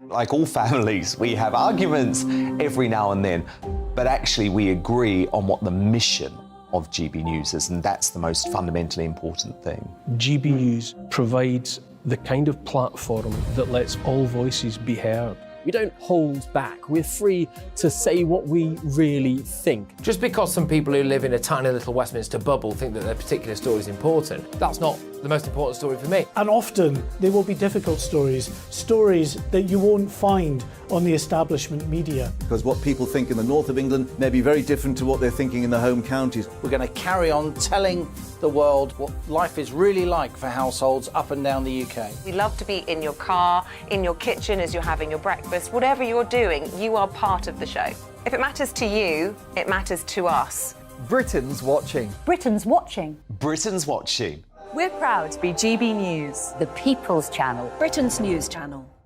Monday to Thursday, 9 p.m. till 11 p.m. Join me, Dan Wootton. I'll bring you the sharpest takes and hottest debates. Do you not believe in prison? I don't believe in prisons. I'm completely stunned. I guarantee you there'll be no spin, no bias, no censorship. I actually was personally quite offended by it. And no reason to go to bed. So I guess they've always been quite woke. That's Dan Wootton tonight on TV, radio and online. Monday to Thursday from 9 p.m. till 11 p.m. on GB News. The People's Channel. Britain's news channel. Nightmare commute. Kick it up a gear with me, Patrick Christie's, at drive time, 3 till 6 p.m, Monday to Friday on GB News Radio. You can listen online and on DAB+, on the smart speaker app and on the GB News app. And if you've got an Alexa, all you have to say is, Alexa, play GB News. We're also on TuneIn and the Radio Player apps. From the school run to rush hour, get revved up with me, Patrick Christie's, on GB News and GB News Radio. So Jubes and Co, we tackle the issues of the day with real robust debate, both sides of the fence, battling it out with me in the middle with my forthright opinions and views. And often really interesting things happen because you start with a position and then by the end of the debate you find actually, well, I might not have thought about that one. What we need in this country is 2 new political parties. You should maybe think about doing a 2024 calendar. I'm Michelle Dewberry and I'm keeping you company right through until 7 o'clock this evening. GB News, the People's Channel, Britain's watching.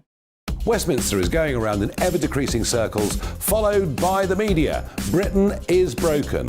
How on earth did we get into this mess? But more importantly, how do we get out of it?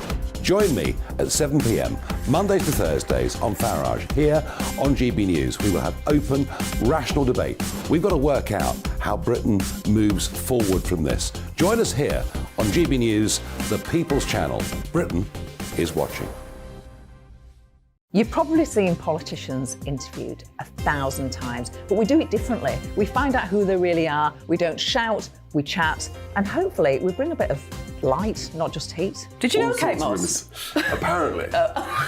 Do you have a pair of jeans or a pair of jeans? No, of course I don't. What would I do with them? My friends are like, oh my God, what's she doing now? Join me every Sunday at 6 for Gloria Meets, only on GB News, the People's Channel, Britain's news channel.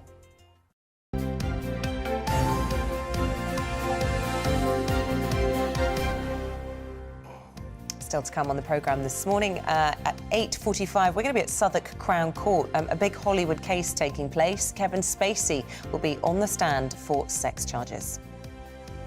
At 9:15, live from the Henley Royal Regatta, which will see over 400 boats take place in so many rowing competitions there on that beautiful river.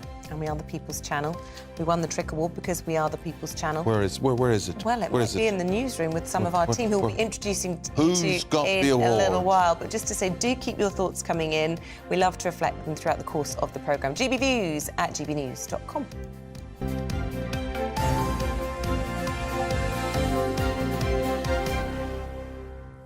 The award has been tracked down. We go to our newsroom. They're one of our favourite people, one of our producers there. That's Tom. Tom, where is it?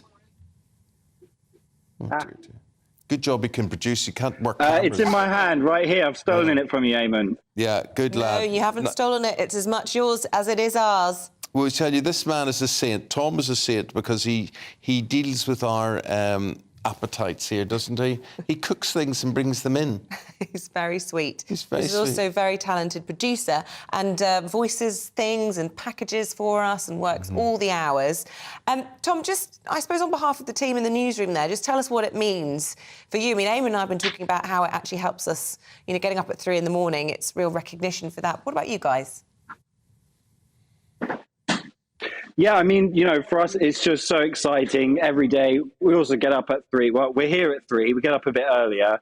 But, you know, it's just such an honour to come in and be able to kind of set the news agenda for the day, really, and tell people things that you didn't know the night before. And I like to think of it like a plane or a spaceship. You know, you guys are the pilots. Lucy and Charlie, we've got our co-pilots. We're the little stewards or whatever, looking after all the passengers. 100%. And, yeah, every, you know, when it gets to a couple minutes before 6, it's like when you're in the plane and you feel like, oh, is the plane going to crash? But then you take off and, you know, and it's smooth sailing most of the time.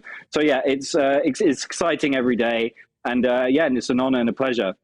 Well, doors to manual and cross-check. Thank you. We're about to take off. Enjoy your journey. Thank you very much indeed, Tom, Well done, top team. man, and the team that are around him there, all 3 of them. Or whatever, but they work very, very hard. Well, you know, another valued member of our team, Paul Coit, he's going to go through all of the sport with us. First of all, let's look at the back pages. Guardian, first of all, we need diversity. England captain Ben Stokes accepts the findings of the ICEC report into cricket. The Mail leads with stick it up the Aussies as England prepare for the second test match, which is today at Lord's. And finally, give the Aussies a tongue lashing, says the Express, with Josh Tongue set to give the opposition a taste of what is termed as baseball. Right, tell Tom to come into studio with that. Yeah, let's pass the baton. Aboard, yes. Here comes Tom, who you just saw in the newsroom, and he's going to pass the baton to you, Paul. I will lean my arm out, Yes, and yes. this is going to be Seamless, just like Chris Akabusi did. There we are. Look at that. There we are. Shall I place that right in the middle? No, do you think so? Yes, you take a bit of that. Because the thing is, what Tom said, I thought about the plane was lovely, but I see myself as the turbulence. I think when it comes to the That's flight. Eamonn, surely. You don't really want to see yourself. You don't want to see yourself. Really? Yeah, yeah. So tell me, somebody has Someone has. Oh, this is lovely. I mean, this is about you, viewers and listeners, getting in touch with us and breathing life into this programme. And this is the life you breathed into Paul Court. Yes, and it's very moving. And I'll read the email there, and it says, Paul, your sports presenter's got such a wonderful rubbery face. There we are, a little early there. That's me. There, I thought I'd give it a go. That's not me. With pen and pencil. However, his appearances seem to fly by when I've tried to put together a drawing from this week's broadcast. So here's my version of Paul Coit.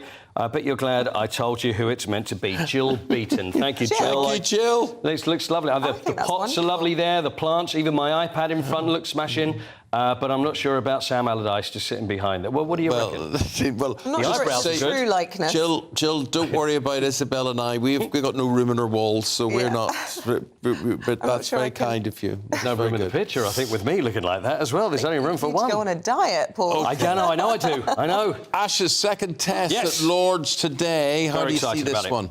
I think we're going to win this. I really do. I think we're going to win this. Second one against Australia. Second out of the 5 tests in the Ashes. The first one did not go our way. It's all about attack for us. Okay, so if you reach 3, you've won the series. Absolutely. Yeah. But the thing is, they already have the Ashes. So we need to win outright. A draw is no good. It means they will return. Gotcha. And one test down. One test down. Moeen Ali was the surprise addition in the last test because we'd lost spinners and Jack Leach, who was playing, and then he got injured. So they bring in Moeen Ali, basically who'd retired. And then he got an injured finger, which you don't want as a spinner. So it was trouble spinning the ball. But now the green pitch is going to suit seamers, which is your faster bowlers. So young Josh Tongue comes in. Played well against Ireland. So it's just going to be attack all the way. Bazball, all about entertaining cricket, all about hitting it all over the place, playing with confidence. So I am very confident that we will win this test. The football transfer market simmering away. Some deals may be coming to the boil. Well, yeah, there's the particular one that's come up this morning. Now, this is James Maddison of Leicester. There's been talk about whether he would go to Newcastle or go to Spurs, but it seems like Tottenham is going to be the place he's going to go. That's Fabrizio Romano, the self-styled transfer guru. It says that Tottenham have now verbal agreement in place with Leicester to sign James Maddison. I can see him fitting in there. You know, he's an old-style Spurs player, that glamour midfielder. I think he would fit in well as Spurs look to go back to the way that they used to play, not that under Mourinho and not under Conte. So James Maddison for 40 million. And also, it's early business for Tottenham as well. As we know, historically, it's leave it right to the last minute, but it's get him in, 40 million, and it'd be a very good signing if it happens today. Yeah, maybe there's somebody that they know is going out. Maybe they need. I don't think so. What could you be referring to? No. No. You see, the interesting thing about people leaving teams that have gone down, like Leeds and Leicester and Southampton, whatever,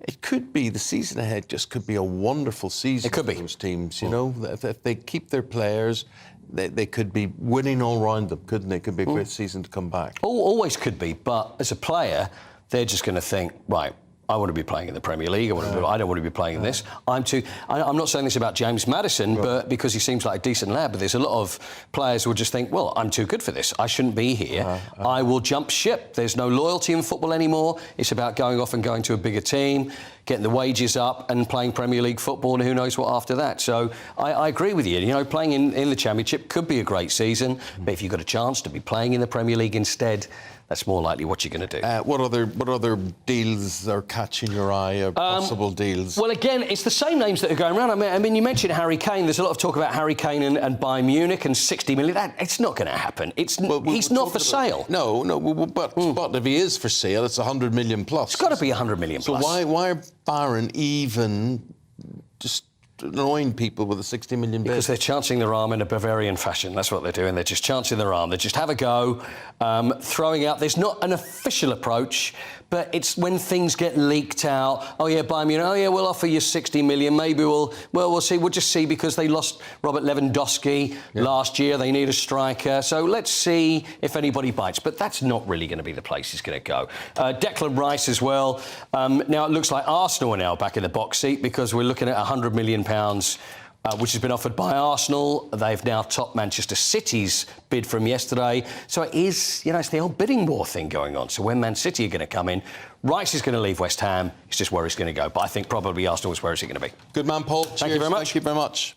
Stay with us. We're going to be discussing a new law that would see convicted killers forced to stand in the dock and face victims' families. That's with Emily Carver and Sean McDonald after this.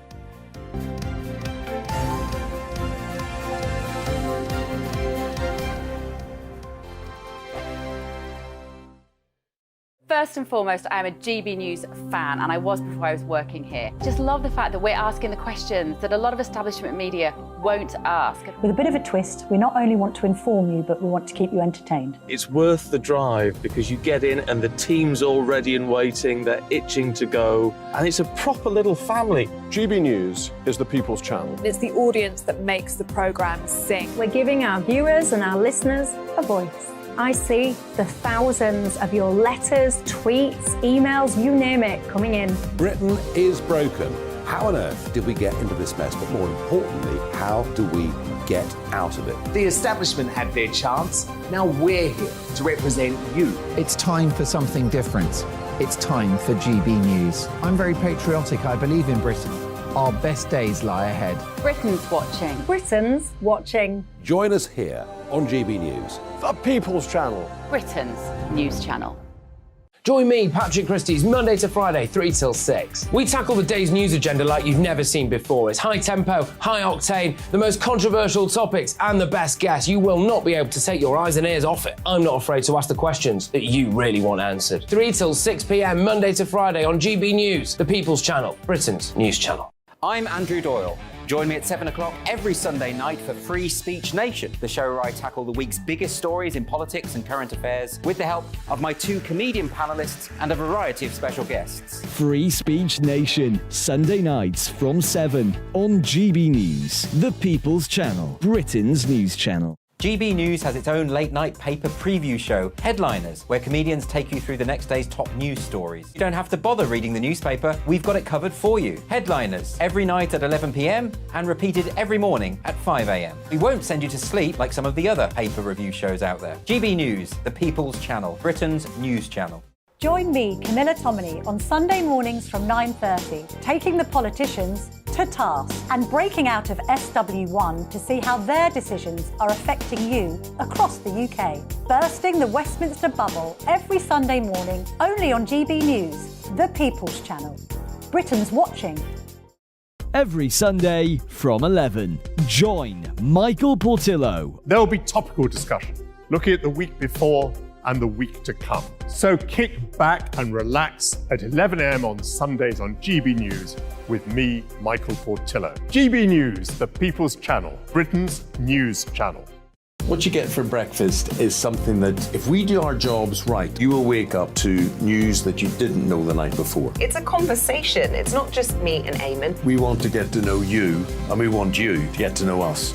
From 6, it's Breakfast with Eamonn and Isabel. Monday to Thursdays on GB News, Britain's news channel. Hi, I'm Dan Wootton. You can watch me live on GB News Monday to Thursday from 9 p.m. And did you know that you can also watch and listen live on our website, gbnews.com? You'll always be up to date on the latest breaking news, as well as enjoying the best stories, opinions and shows. You can even join the debate under our live player as you're watching. So head straight to gbnews.com on TV, radio and online. GB News, Britain's news channel.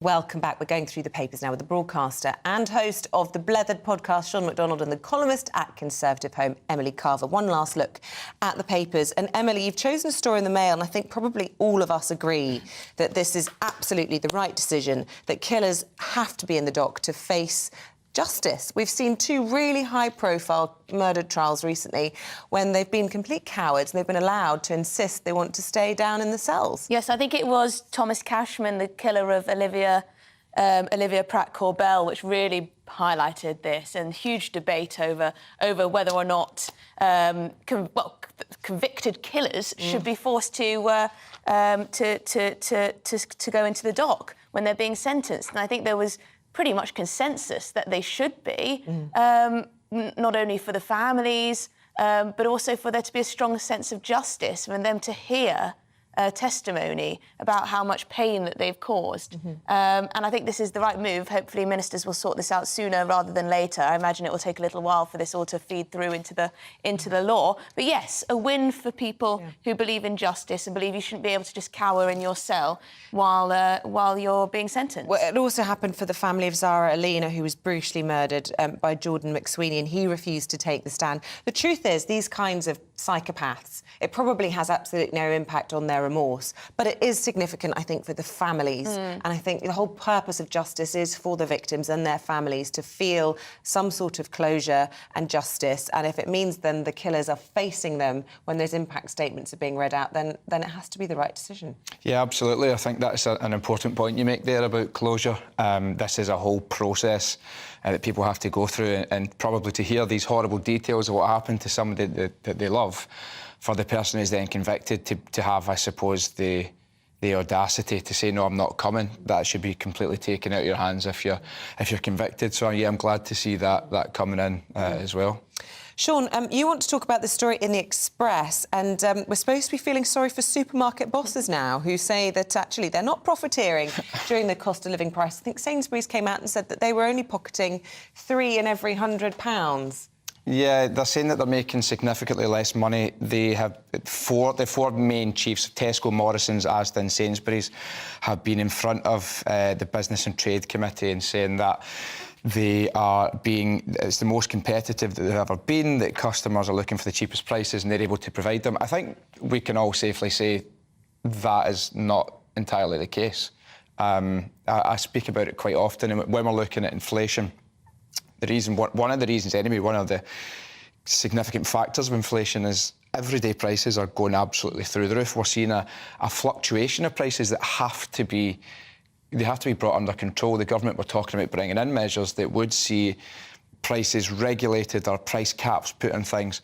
For them to tell us that it's absolutely not the case would be then, it's just defying and denying what our eyes and ears are telling us. The problem is that there's inflation all along the supply chain, so the supermarket's just the last port of call. It's the end game. I think the cost of energy when you're in the production of these of food, and then all along in the transport of it, and then when it comes to the supermarket. I think there probably are some supermarkets that have taken a bit of advantage, but it is one of the most competitive industries. So supermarkets do try and bring the prices down. I have noticed recently that on essentials, the supermarkets I've been going to have really been trying to lower those prices, but it's hard to remember exactly where they were a year ago and how much more expensive they still are. We were hearing yesterday that they're trying to get food inflation. We're supposed to be delighted when it reaches something like 15%. Yeah. Not quite there yet, or maybe it's at 15%. But, I mean, double digits and really awful for people who are struggling every day. And, you know, it's not a luxury, is it? No. Exactly. Very much an essential. Food. Emily, let's talk about climate change goals. We've got big goals to hit by 2030. And our own sort of advisors, the government's advisors on this, saying that it's unlikely now to hit some of those targets. They describe it as very worrying. What's the Times got to say about it all? Yes, the Climate Change Committee has essentially released this report, been talking about the government's not success, essentially, in reaching net zero. They're saying that we need to ban hybrid cars, which is rather alarming for people who've invested in hybrid cars, thinking, oh, they'll be way more green than my petrol and diesel. We were told that petrol and diesel will be banned. Now they're saying ban hybrid cars. Presumably, electric vehicles will be the only vehicles allowed on our streets. But then they're also saying that we should stop constructing roads. And that seems rather alarming, considering the fact we have such congestion, particularly in the southeast. I think we need more roads rather than fewer, and that's better for pollution because the cars are sort of, spread out, I would have thought. But yes, apparently we're not meeting our objectives. Well, what's the answer to all of this? I mean, so many people have said to me, and I don't know if people have said it to you guys as well, we've seen such crazy weather the last few days. Everyone's been commenting, it never used to be this hot when I was young, certainly not in June. Have you heard that? Yeah, I have heard that, but I remember it being roasting hot. I remember having, water fights and stuff, and I'm certainly not denying that climate change is a thing, but I think one good example of that is when you see now like a weather, say the weather graphic, which is on, say, BBC News or ITV, when it's hotter, it's about 30, then it shows that it's red and it's dangerous. But maybe about 20 years ago, you just have the sun on the map. So I don't know, maybe it's an alarmist type thing. I'm not too sure, but yeah, I remember. You had heat before. What we didn't have was the extremes, the differences, the flooding, the heavy rain like that. Well, we did in Scotland. When I was young. We did in Scotland. We were kind of used to that rain, but yeah, Listen, I lived through the summer of 1976. And it was an amazing time. We just thought it was summer. It was brilliant. But yeah, things certainly seem different. But as regard the car situation, the answer is, and no government will ever tackle this, there are simply too many cars and they're too cheap. You mightn't think a car's cheap, but the fact that there's 66 million people in the country and, 50 million cars or so means there are too many of them. But I feel like driving is it's almost like a right for people, isn't it? It's people love driving their cars, a sense of freedom. People need to for their business and obviously to get their children to school and to go to the supermarket and things like that. I mean, not everyone can get on a train or a bus. No, but it's not... you know, when I was learning to drive, it was a pleasure, and I'm very fortunate that there are so few cars on the road in Northern Ireland. It was an absolute joy. That joy is sucked out of you when you go to work or live in somewhere like Greater Manchester or London or Birmingham or whatever. What is the joy? What is the joy? We need more roads, but apparently this climate change committee is saying that we need fewer roads and we should halt, you know, construction of new roads. But I don't see how that helps, because in the southeast you have gridlock, back-to-back cars within the M25 and also outside, and that's bad for pollution, isn't it? They're idling away. They're idling away, making our air all smoggy and nasty. Need more cycle paths. We need more cycle. Yeah, well, I don't. That's a whole nother debate. I don't want to cycle in central London. Too scary. Sean, yeah, go on. So we're going to talk about Dolly Parton. Yeah, let's do that. A Dolly Parton act is protesting. What's the problem? Yes, so we've had Dolly Parton, Taylor Swift, George Michael, Britney Spears, Adele and Freddie Mercury all outside Meta, the company that owns Facebook and Instagram's office, and their issue is they are subject to what they call an unfair ban on celebrity impersonators, because Meta and Facebook has a rule that you can't impersonate other people, and they're saying that in today's modern world that they should have access to the social platforms that everyone else has in order to advertise their services. Yes, but you see, Sean, here's where you get a lack of common sense. It's just like, yes, we know that you're not supposed to impersonate Sean McDonald and pretend you're doing the Blethered podcast when it's his podcast. Strangely, many do. Genuinely, yeah. Seriously? A mad issue I've had. Well, then maybe you do have a view on this. So I have a view on it, but if it's someone impersonating George Michael, he's dead. So I think it's quite obvious. You're not going to look at that and go, oh, George Michael's still alive? You know, it's someone... Maybe they should put impersonator at the end of their name. I get their point, but I think it's quite comical, to be honest. I sympathise with them. They're trying to earn money. Can we squeeze in one more story? I have a feeling they're going to say no. Emily, I just want to really talk about this Kew Gardens issue. My son went on a school trip there yesterday, and it's near where we live. We go a lot, and I have to say, it's so in your face. It's decolonising sort of strategy. From the minute you walk in, they're talking about, you know, sort of apologising for everything that's happened. We got this tree, but we got it from Africa, and we apologise. But I didn't realise decolonising the garden was a thing, but apparently it is since Black Lives Matter. Anyway, Alan Titchmarsh, the Gardener's World presenter, has come out. He's hit back at this, saying we should stop beating ourselves up about our gardens and how they may have links to countries that were colonised. I mean, things like wisteria. So there's quite a lot of controversy over that. That's steeped in colonialism. The plant was first brought to Britain by an East India Company employee. So going around Kew Gardens, are there just signs everywhere that this plant isn't British-born? Oh, wow. For the non-London people, where is Kew Gardens? Kew Gardens, south-west London, and actually is a jewel in the crown. The only problem is it's almost under the flight path of Heathrow, and every 10 seconds you're deafened by huge jumbo jets overhead. But it has the world's best collection of trees, and it is stunning, and it's a lovely... It's well worth it. But then again, a common sense thing.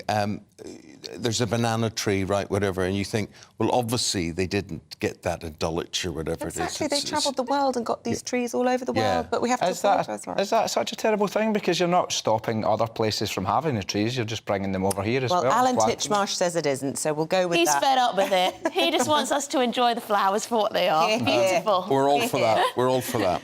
Okay. Right, Sean and Emily, it's been a pleasure. Thank you both very much for joining us and for your part in being on a Trick Award-winning Congratulations programme. again. We appreciate it. Well, award winners, Emily. Part of the Thank family. Kevin Spacey, the actor, will appear in court today, charged with 11 counts of sexual assault against 4 men and 1 additional charge. Our Home and Security editor, Mark White, is at Southwark Crown Court as he awaits Mr Spacey's arrival this morning. Bring us up to date, Mark. Yeah, well, the Oscar-winning actor took us all a bit by surprise, turning up a little earlier than expected, 8:10. He walked up to the front of the court, accompanied by his legal and other representatives, clearly just to sit and talk through what the day and the weeks have in store for them. It's due to last some 4 weeks, this trial.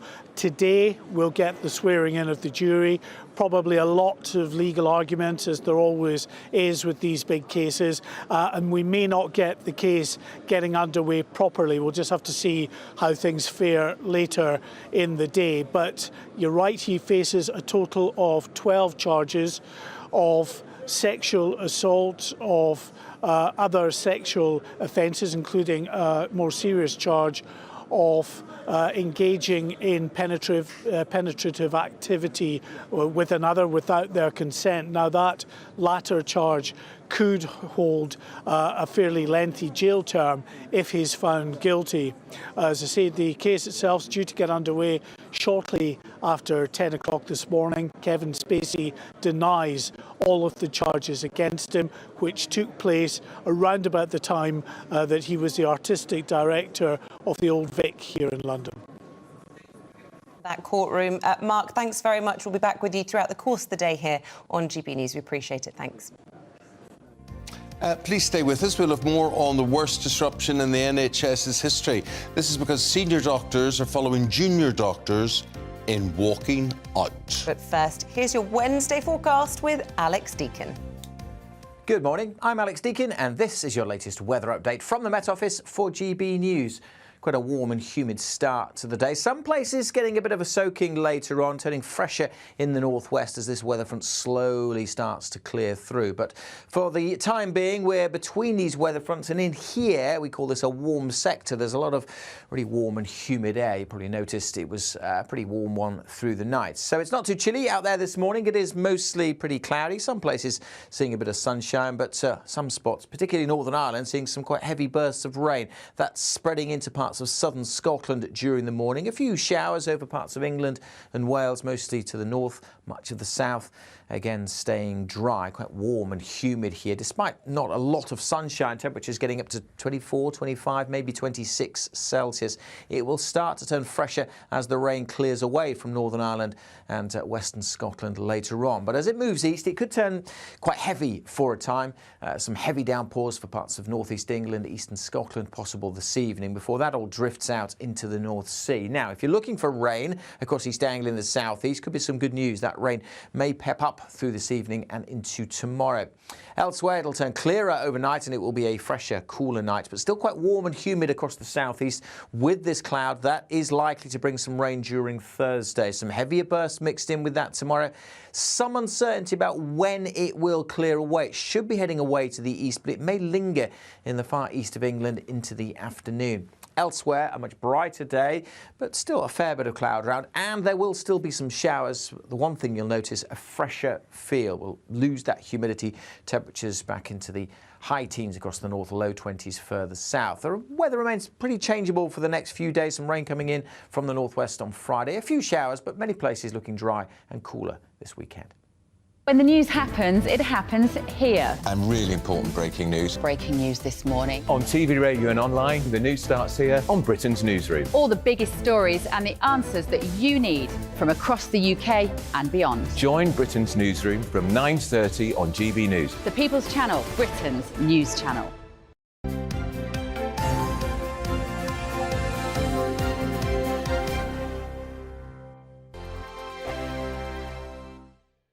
Like all families, we have arguments every now and then, but actually we agree on what the mission of GB News is, and that's the most fundamentally important thing. GB News provides the kind of platform that lets all voices be heard. We don't hold back. We're free to say what we really think. Just because some people who live in a tiny little Westminster bubble think that their particular story is important, that's not the most important story for me. And often they will be difficult stories, stories that you won't find on the establishment media. Because what people think in the north of England may be very different to what they're thinking in the home counties. We're going to carry on telling the world what life is really like for households up and down the UK. We love to be in your car, in your kitchen as you're having your breakfast, whatever you're doing, you are part of the show. If it matters to you, it matters to us. Britain's watching. Britain's watching. Britain's watching. We're proud to be GB News, The People's Channel. Britain's news channel. Monday to Thursday, 9 p.m. till 11 p.m. Join me, Dan Wootton. I'll bring you the sharpest takes and hottest debates. Do you not believe in prison? I don't believe in prison. I'm completely stunned. I guarantee you there'll be no spin, no bias, no censorship. I actually was personally quite offended by it. And no reason to go to bed. So I guess they've always been quite woke. That's Dan Wootton tonight on TV, radio and online. Monday to Thursday from 9 p.m. till 11 p.m. on GB News. The People's Channel. Britain's news channel. Nightmare commute. Kick it up a gear with me, Patrick Christie's, at drive time, 3 till 6 p.m, Monday to Friday on GB News Radio. You can listen online and on DAB+, on the smart speaker app and on the GB News app. And if you've got an Alexa, all you have to say is, Alexa, play GB News. We're also on TuneIn and the Radio Player apps. From the school run to rush hour, get revved up with me, Patrick Christie's, on GB News and GB News Radio. So Jubes and Kerr, we tackle the issues of the day with real, robust debate, both sides of the fence, battling it out with me in the middle with my forthright opinions and views. And often really interesting things happen because you start with a position and then by the end of the debate you find actually, well, I might not have thought about that one. What we need in this country is 2 new political parties. You should maybe think about doing a 2024 calendar. I'm Michelle Dewberry and I'm keeping you company right through until 7 o'clock this evening. GB News, the People's Channel, Britain's watching. Westminster is going around in ever-decreasing circles, followed by the media. Britain is broken. How on earth did we get into this mess? But more importantly, how do we get out of it? Join me at 7 p.m, Monday to Thursdays on Farage, here on GB News. We will have open, rational debate. We've got to work out how Britain moves forward from this. Join us here on GB News, the People's Channel. Britain is watching. You've probably seen politicians interviewed 1,000 times, but we do it differently. We find out who they really are, we don't shout, we chat, and hopefully we bring a bit of light, not just heat. Did you know Kate Moss? Apparently. Do you have a pair of jeans or a pair of jeans? No, of course I don't. What would I do with them? My friends are like, oh my God, what's she doing now? Join me every Sunday at 6 for Gloria Meets, only on GB News, the People's Channel, Britain's news channel.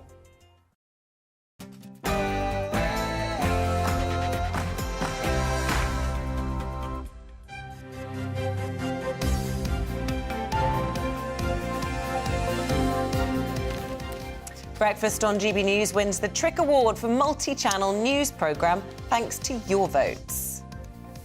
Hello there, a very good morning to you. Isabel and I embracing there yesterday, where we don't embrace every morning, but that's for special occasions. And it was a very special occasion. The 7-day team all gathered there, with the exception of Anne Diamond. Ellie and Anne as well. She wasn't up to it yesterday, but she... This is as much hers as it is all of ours. The team, everybody involved behind the scenes, and those of us lucky enough to front it. So thank you so much for your votes. Really appreciate it. And we've introduced you to some of the team throughout the programme this morning.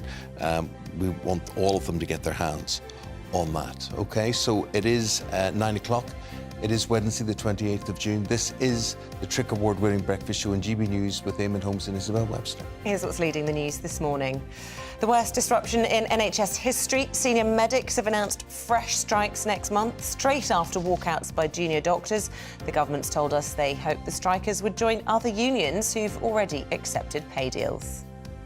There's a time of waiting lists. We know that there are people who need to get their appointments and their surgeries, and I hope that they could also follow suit with the other major health unions. Like I said, 6 out of 7 have now agreed with us and accepted the offer. The Chancellor will urge industry regulators to investigate businesses that are profiteering from inflation. Jeremy Hunt is expected to ask the watchdogs for energy, water and communications what they're doing to punish companies exploiting price rises. Well, this comes amid warnings water bills could go up by 40% to meet pollution targets. Thames Water's chief executive yesterday stood down with immediate effect, weeks after giving up her bonus after sewage spills. Matt Hancock says he's profoundly sorry for what he claims were huge errors in pandemic planning. Giving evidence to the COVID inquiry, the former Health Secretary said he wanted to be brutally honest with the public, adding that the UK's strategy was completely wrong. And fresh from last night's Trick Awards, Ellie Costello will be bringing us all the latest from the Henley Regatta as the world's top-class rowers descend on the River Thames. See, that's a nice one. I mean, you can't... Henley. I mean, she mightn't be in a boat, I don't know, but you can sit by the side of the riverbank there and with whatever refreshment that tickles your fancy and protected from the sun. Nice hat. Nice. Sun factor, whatever. Well, Ellie really does do the season. She was there almost every day, I think, of Ascot last week, including on her day off. Henley today. What's next? Wimbledon? Wimbledon's coming up next, yeah. The cricket is underway. Hat trick, whatever it might be. We'll be with Ellie shortly. And, also a Trick Award winner. Looking forward to catching up with her. Do you take in the season? Do you go to events, even if it's a local event? It might be a local tennis tournament. Summer Fate. I love Summer Fate. A golf tournament. Summer Fate, yes. Yes, no, you're right. And they're usually for a good cause as well. Yeah. Dog shows. Good idea. My wife's big in demand for judging cakes. Is she? Yeah, she's often invited to things. I love that sort of thing. Now, isn't that just quintessentially British? Would you come and judge the jam? I'm in big demand for eating cakes. Victoria sponge. Well, that's a perfect marriage. I love a Victoria sponge. No, seriously, Isabel, I seriously do. If you seriously wanted to make me happy, a nice Victoria sponge, lashings of jam on it, and you know what really tops it off? Some vanilla ice cream. Yeah, well, I'll think about it. Okay. Keep your thoughts coming in. You've been Catherine very Jenkins, kind the this singer, morning. once made me a lemon drizzle cake. I can't compete with Catherine Jenkins. Ruth didn't believe she made it, but I think she was just jealous, really. But it was very caring of her. I thought it was very caring. Yeah, it was well very done, caring. Catherine. You're a better woman than me. GB Views at gbnews.com.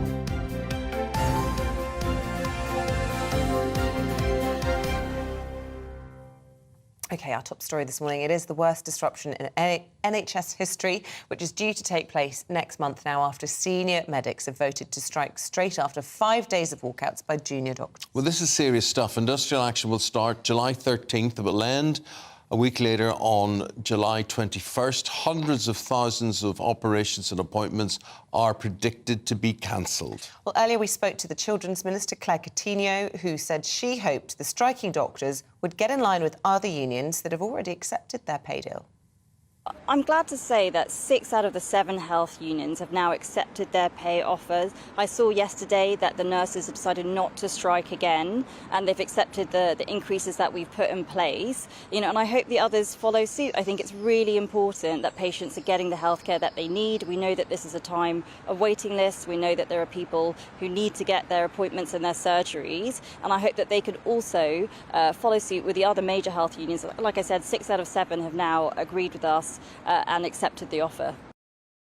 Cindy Yu from the Spectator joins us now in the studio. We were just saying there, while the Minister was speaking, there's much fanfare about when people go on strike, but it's difficult because it's like a whimper. We don't hear that people have settled their strikes. I know. I think the government could do much better advertising when they have a win in this situation, as it were. I think part of it is that it's difficult to keep an eye on all of what's going on with all of different unions, especially because if you're in the healthcare industry, you can choose what union to go to, and it's a very disparate signs. And if you think back, Eamonn, to about last month, when some unions had voted yes and some unions had said, we want to keep striking. So it's hard to keep, I think, consistency on what's going on there. But the government should absolutely do better at just saying, look, some of you have agreed and the rest of you should follow. And I suppose the big problem is what impact this is going to have on the NHS. I mean, described as going into uncharted territory, and it's the impact on people who are at their most vulnerable, people who should be going for surgery, routine appointments, but also emergency care. And, you know, we're used to now these junior doctor strikes with the consultants step in. Yeah. Who steps in for the consultants? Well, that's exactly it. I mean, nobody is able to step in for the consultants because they're more senior.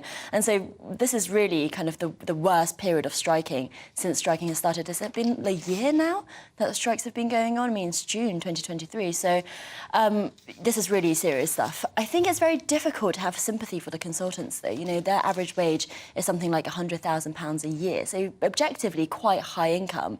I was speaking to Dr. Phil Hammond last night, who's a broadcaster. I was on a rival news channel, won't say who it was, and he was saying that actually they've taken a real terms pay cut over the last 10, 20 years as well. I think that is a problem, that the wages have just not kept up with inflation, even though objectively they are really high wages. And for some of the nurses striking, you know, it's completely night and day, the kind of pay differential we're talking about here. Which shows me that to enter into it now, it has to be a vocation for you, rather than I have a really good business. friend who is a consultant paediatrician, and we stayed with them a couple of weekends ago, and she said, look, I don't want to criticise my colleagues, but if I was out on strike on a picket line, it would have to be for an issue relating to my patients, you know, safety concern, issues in resources, but actually over my own pay. She said morally she couldn't justify it because it's a vocation. And I think the other thing is that consultants in the NHS are able to take on private sector work. You know, they can work for private clinics, private healthcare, and often they use that to top up their pay. So these are not by any means people on the breadline. Not on the breadline, certainly with her job, is this lady. This lady is the head of Thames.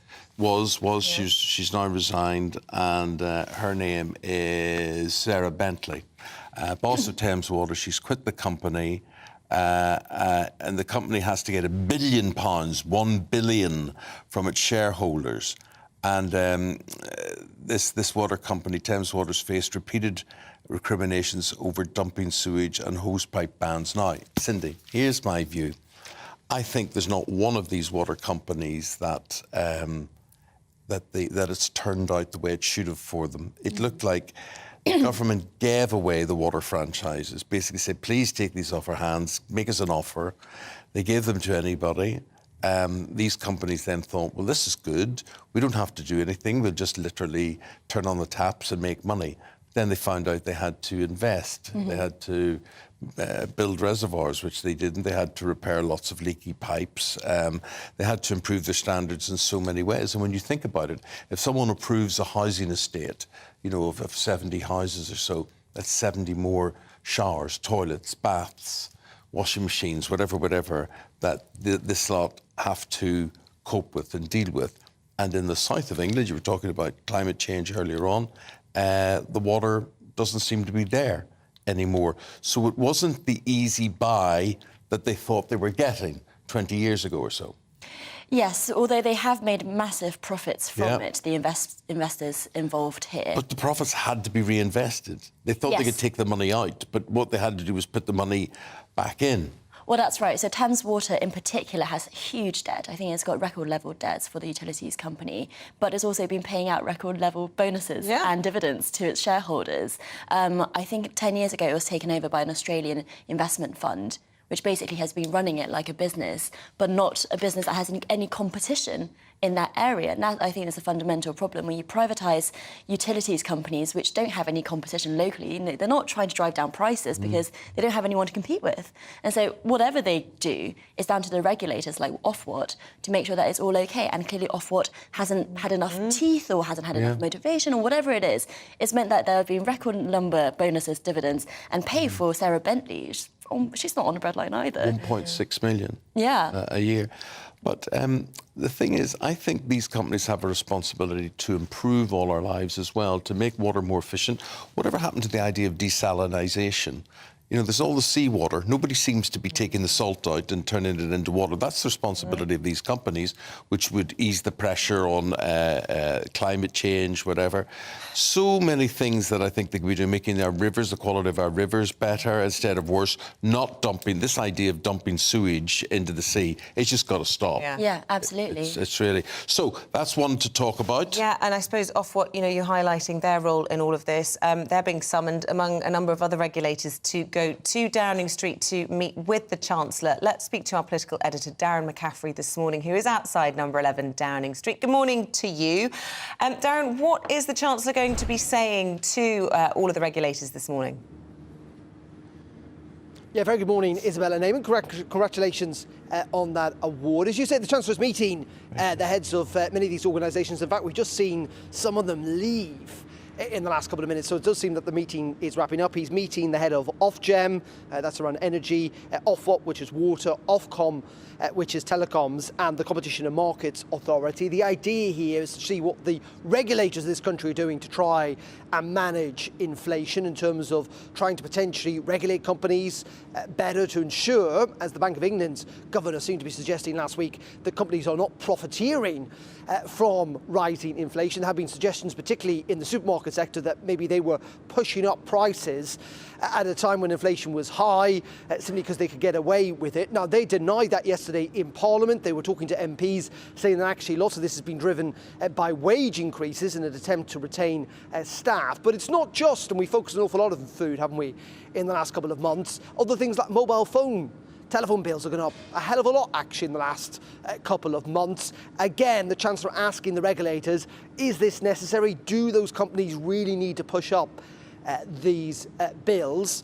Now, in the end, this could be slightly tinkering around the edges, but frankly, the government's got its back against the wall on all of this. We know the Chancellor and the Prime Minister said it's one of their key pledges to have inflation this year. We're going into July. It still remains stubbornly high, particularly when it comes to food prices. And again, public are really feeling this. And if the Chancellor and the Prime Minister don't deliver on it, I suspect, given how low they are on the polls, there's always a possibility they go a bit lower.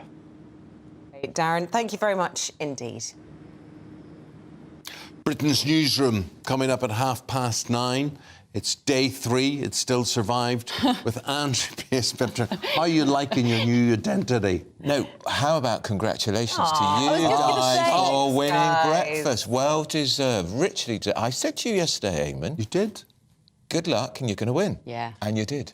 Well, pair of you. There's something in the water. Nigel as well winning, and it was a really good day for GB News. Yeah, it was. And the stupidity of the audience jeering and booing Nigel Farage, he thrives on that sort of thing. Well, he made a really good point about the way that the whole industry is, well, we all live or die by these barb figures. This is a sort of trade thing, industry thing, and he made a really good point that actually this People's Vote is a real indicator of what people really think. Yeah. And we know that GB News is the country's most popular brand too, so onwards and upwards. And the fastest growing news website, of course, as well.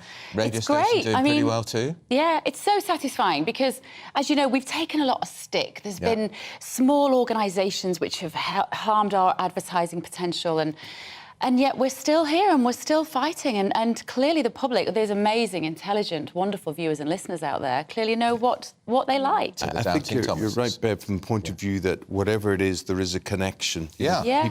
People are at home, we're here in the studio, and as a broadcaster, all you can hope to do is to make the distance much less. And I think that people have tapped in whatever it is, they've found presenters on GB News to be relevant to their lives. I definitely think so. And Nigel said in his speech yesterday, you know, for everybody that lives outside of the M25, because there was a sense in the room yesterday that everybody that's there working for Channel 4, Sky, BBC, ITV, making the news, they don't live anywhere except they're in the bubble. The Westminster bubble. And for most people, my family, my friends, they don't care particularly about that. They want to know, can they pay their bills? Is their water going to run when they turn on the tap, which we're going to be talking about today? You know, are they going to get service at the NHS? We're going to be talking about that today. Are they safe? We're going to be talking about security. You know, these are the questions which people are concerned about. Bread and butter. Yeah, and those regulators are in with Jeremy Hunt today, which is really important. They'll be quaking in their boots. Yeah, right, because they've got to explain why is it wholesale prices are collapsing, but the prices that we pay for our energy and food are not collapsing as Is fast. it a PR stunt? Does it actually achieve anything? Yeah. Well, I think it puts them on the spot. But what's really disturbing is how is Thames Water potentially going to be taken back into public ownership when they gave shareholders £2 billion last year? What the hell's going on with these companies? Yeah. I think the whole supervision of the companies being sold off originally, the companies thinking that literally was a license to print water, print money. Yeah. Water was a license to print money. No sense of social responsibility about improving rivers and or desalinization, anything like that. And now the chickens have come home to roost. No, guys, actually, you have to invest in this whole structure. And the fact that they've all been sold off to foreign companies. I mean, we don't own anything in this country anymore, anything of our own. No. And that was something that Tony Blair's responsible for, because his government in 2003 caved in to EU pressure to allow foreign competition in our state industries that used to be state-owned. That's why so many of them now are owned by foreign companies. Blame Blair. OK, Britain's Newsroom, 9:30 with Beverly and Andrew. Now, stay with us. We're off to the very glamorous Henley Regatta with the very glamorous Ellie Costello, and she'll be giving us a tour around the Thames in a moment. Well, here on the River Thames, the Henley Royal Regatta runs until Sunday. Think striped blazers, boater hats and plenty of rowing. I'll be bringing you everything you need to know.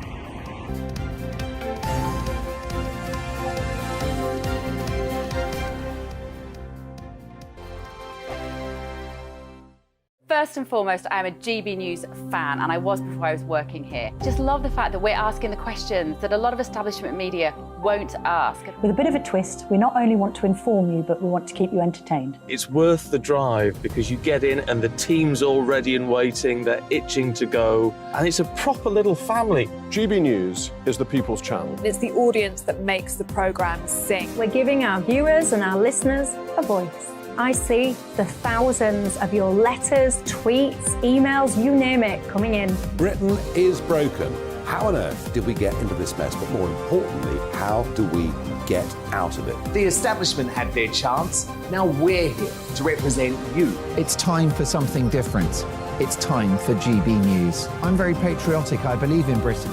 Our best days lie ahead. Britain's watching. Britain's watching. Join us here on GB News. The People's Channel. Britain's news channel. Join me, Patrick Christie's, Monday to Friday, 3 till 6. We tackle the day's news agenda like you've never seen before. It's high tempo, high octane, the most controversial topics and the best guests. You will not be able to take your eyes and ears off it. I'm not afraid to ask the questions that you really want answered. 3 till 6 p.m, Monday to Friday on GB News, the People's Channel, Britain's news channel. I'm Andrew Doyle. Join me at 7 o'clock every Sunday night for Free Speech Nation, the show where I tackle the week's biggest stories in politics and current affairs with the help of my 2 comedian panellists and a variety of special guests. Free Speech Nation, Sunday nights from 7 on GB News, the People's Channel, Britain's news channel. GB News has its own late-night paper preview show, Headliners, where comedians take you through the next day's top news stories. You don't have to bother reading the newspaper, we've got it covered for you. Headliners, every night at 11 p.m. and repeated every morning at 5 a.m. We won't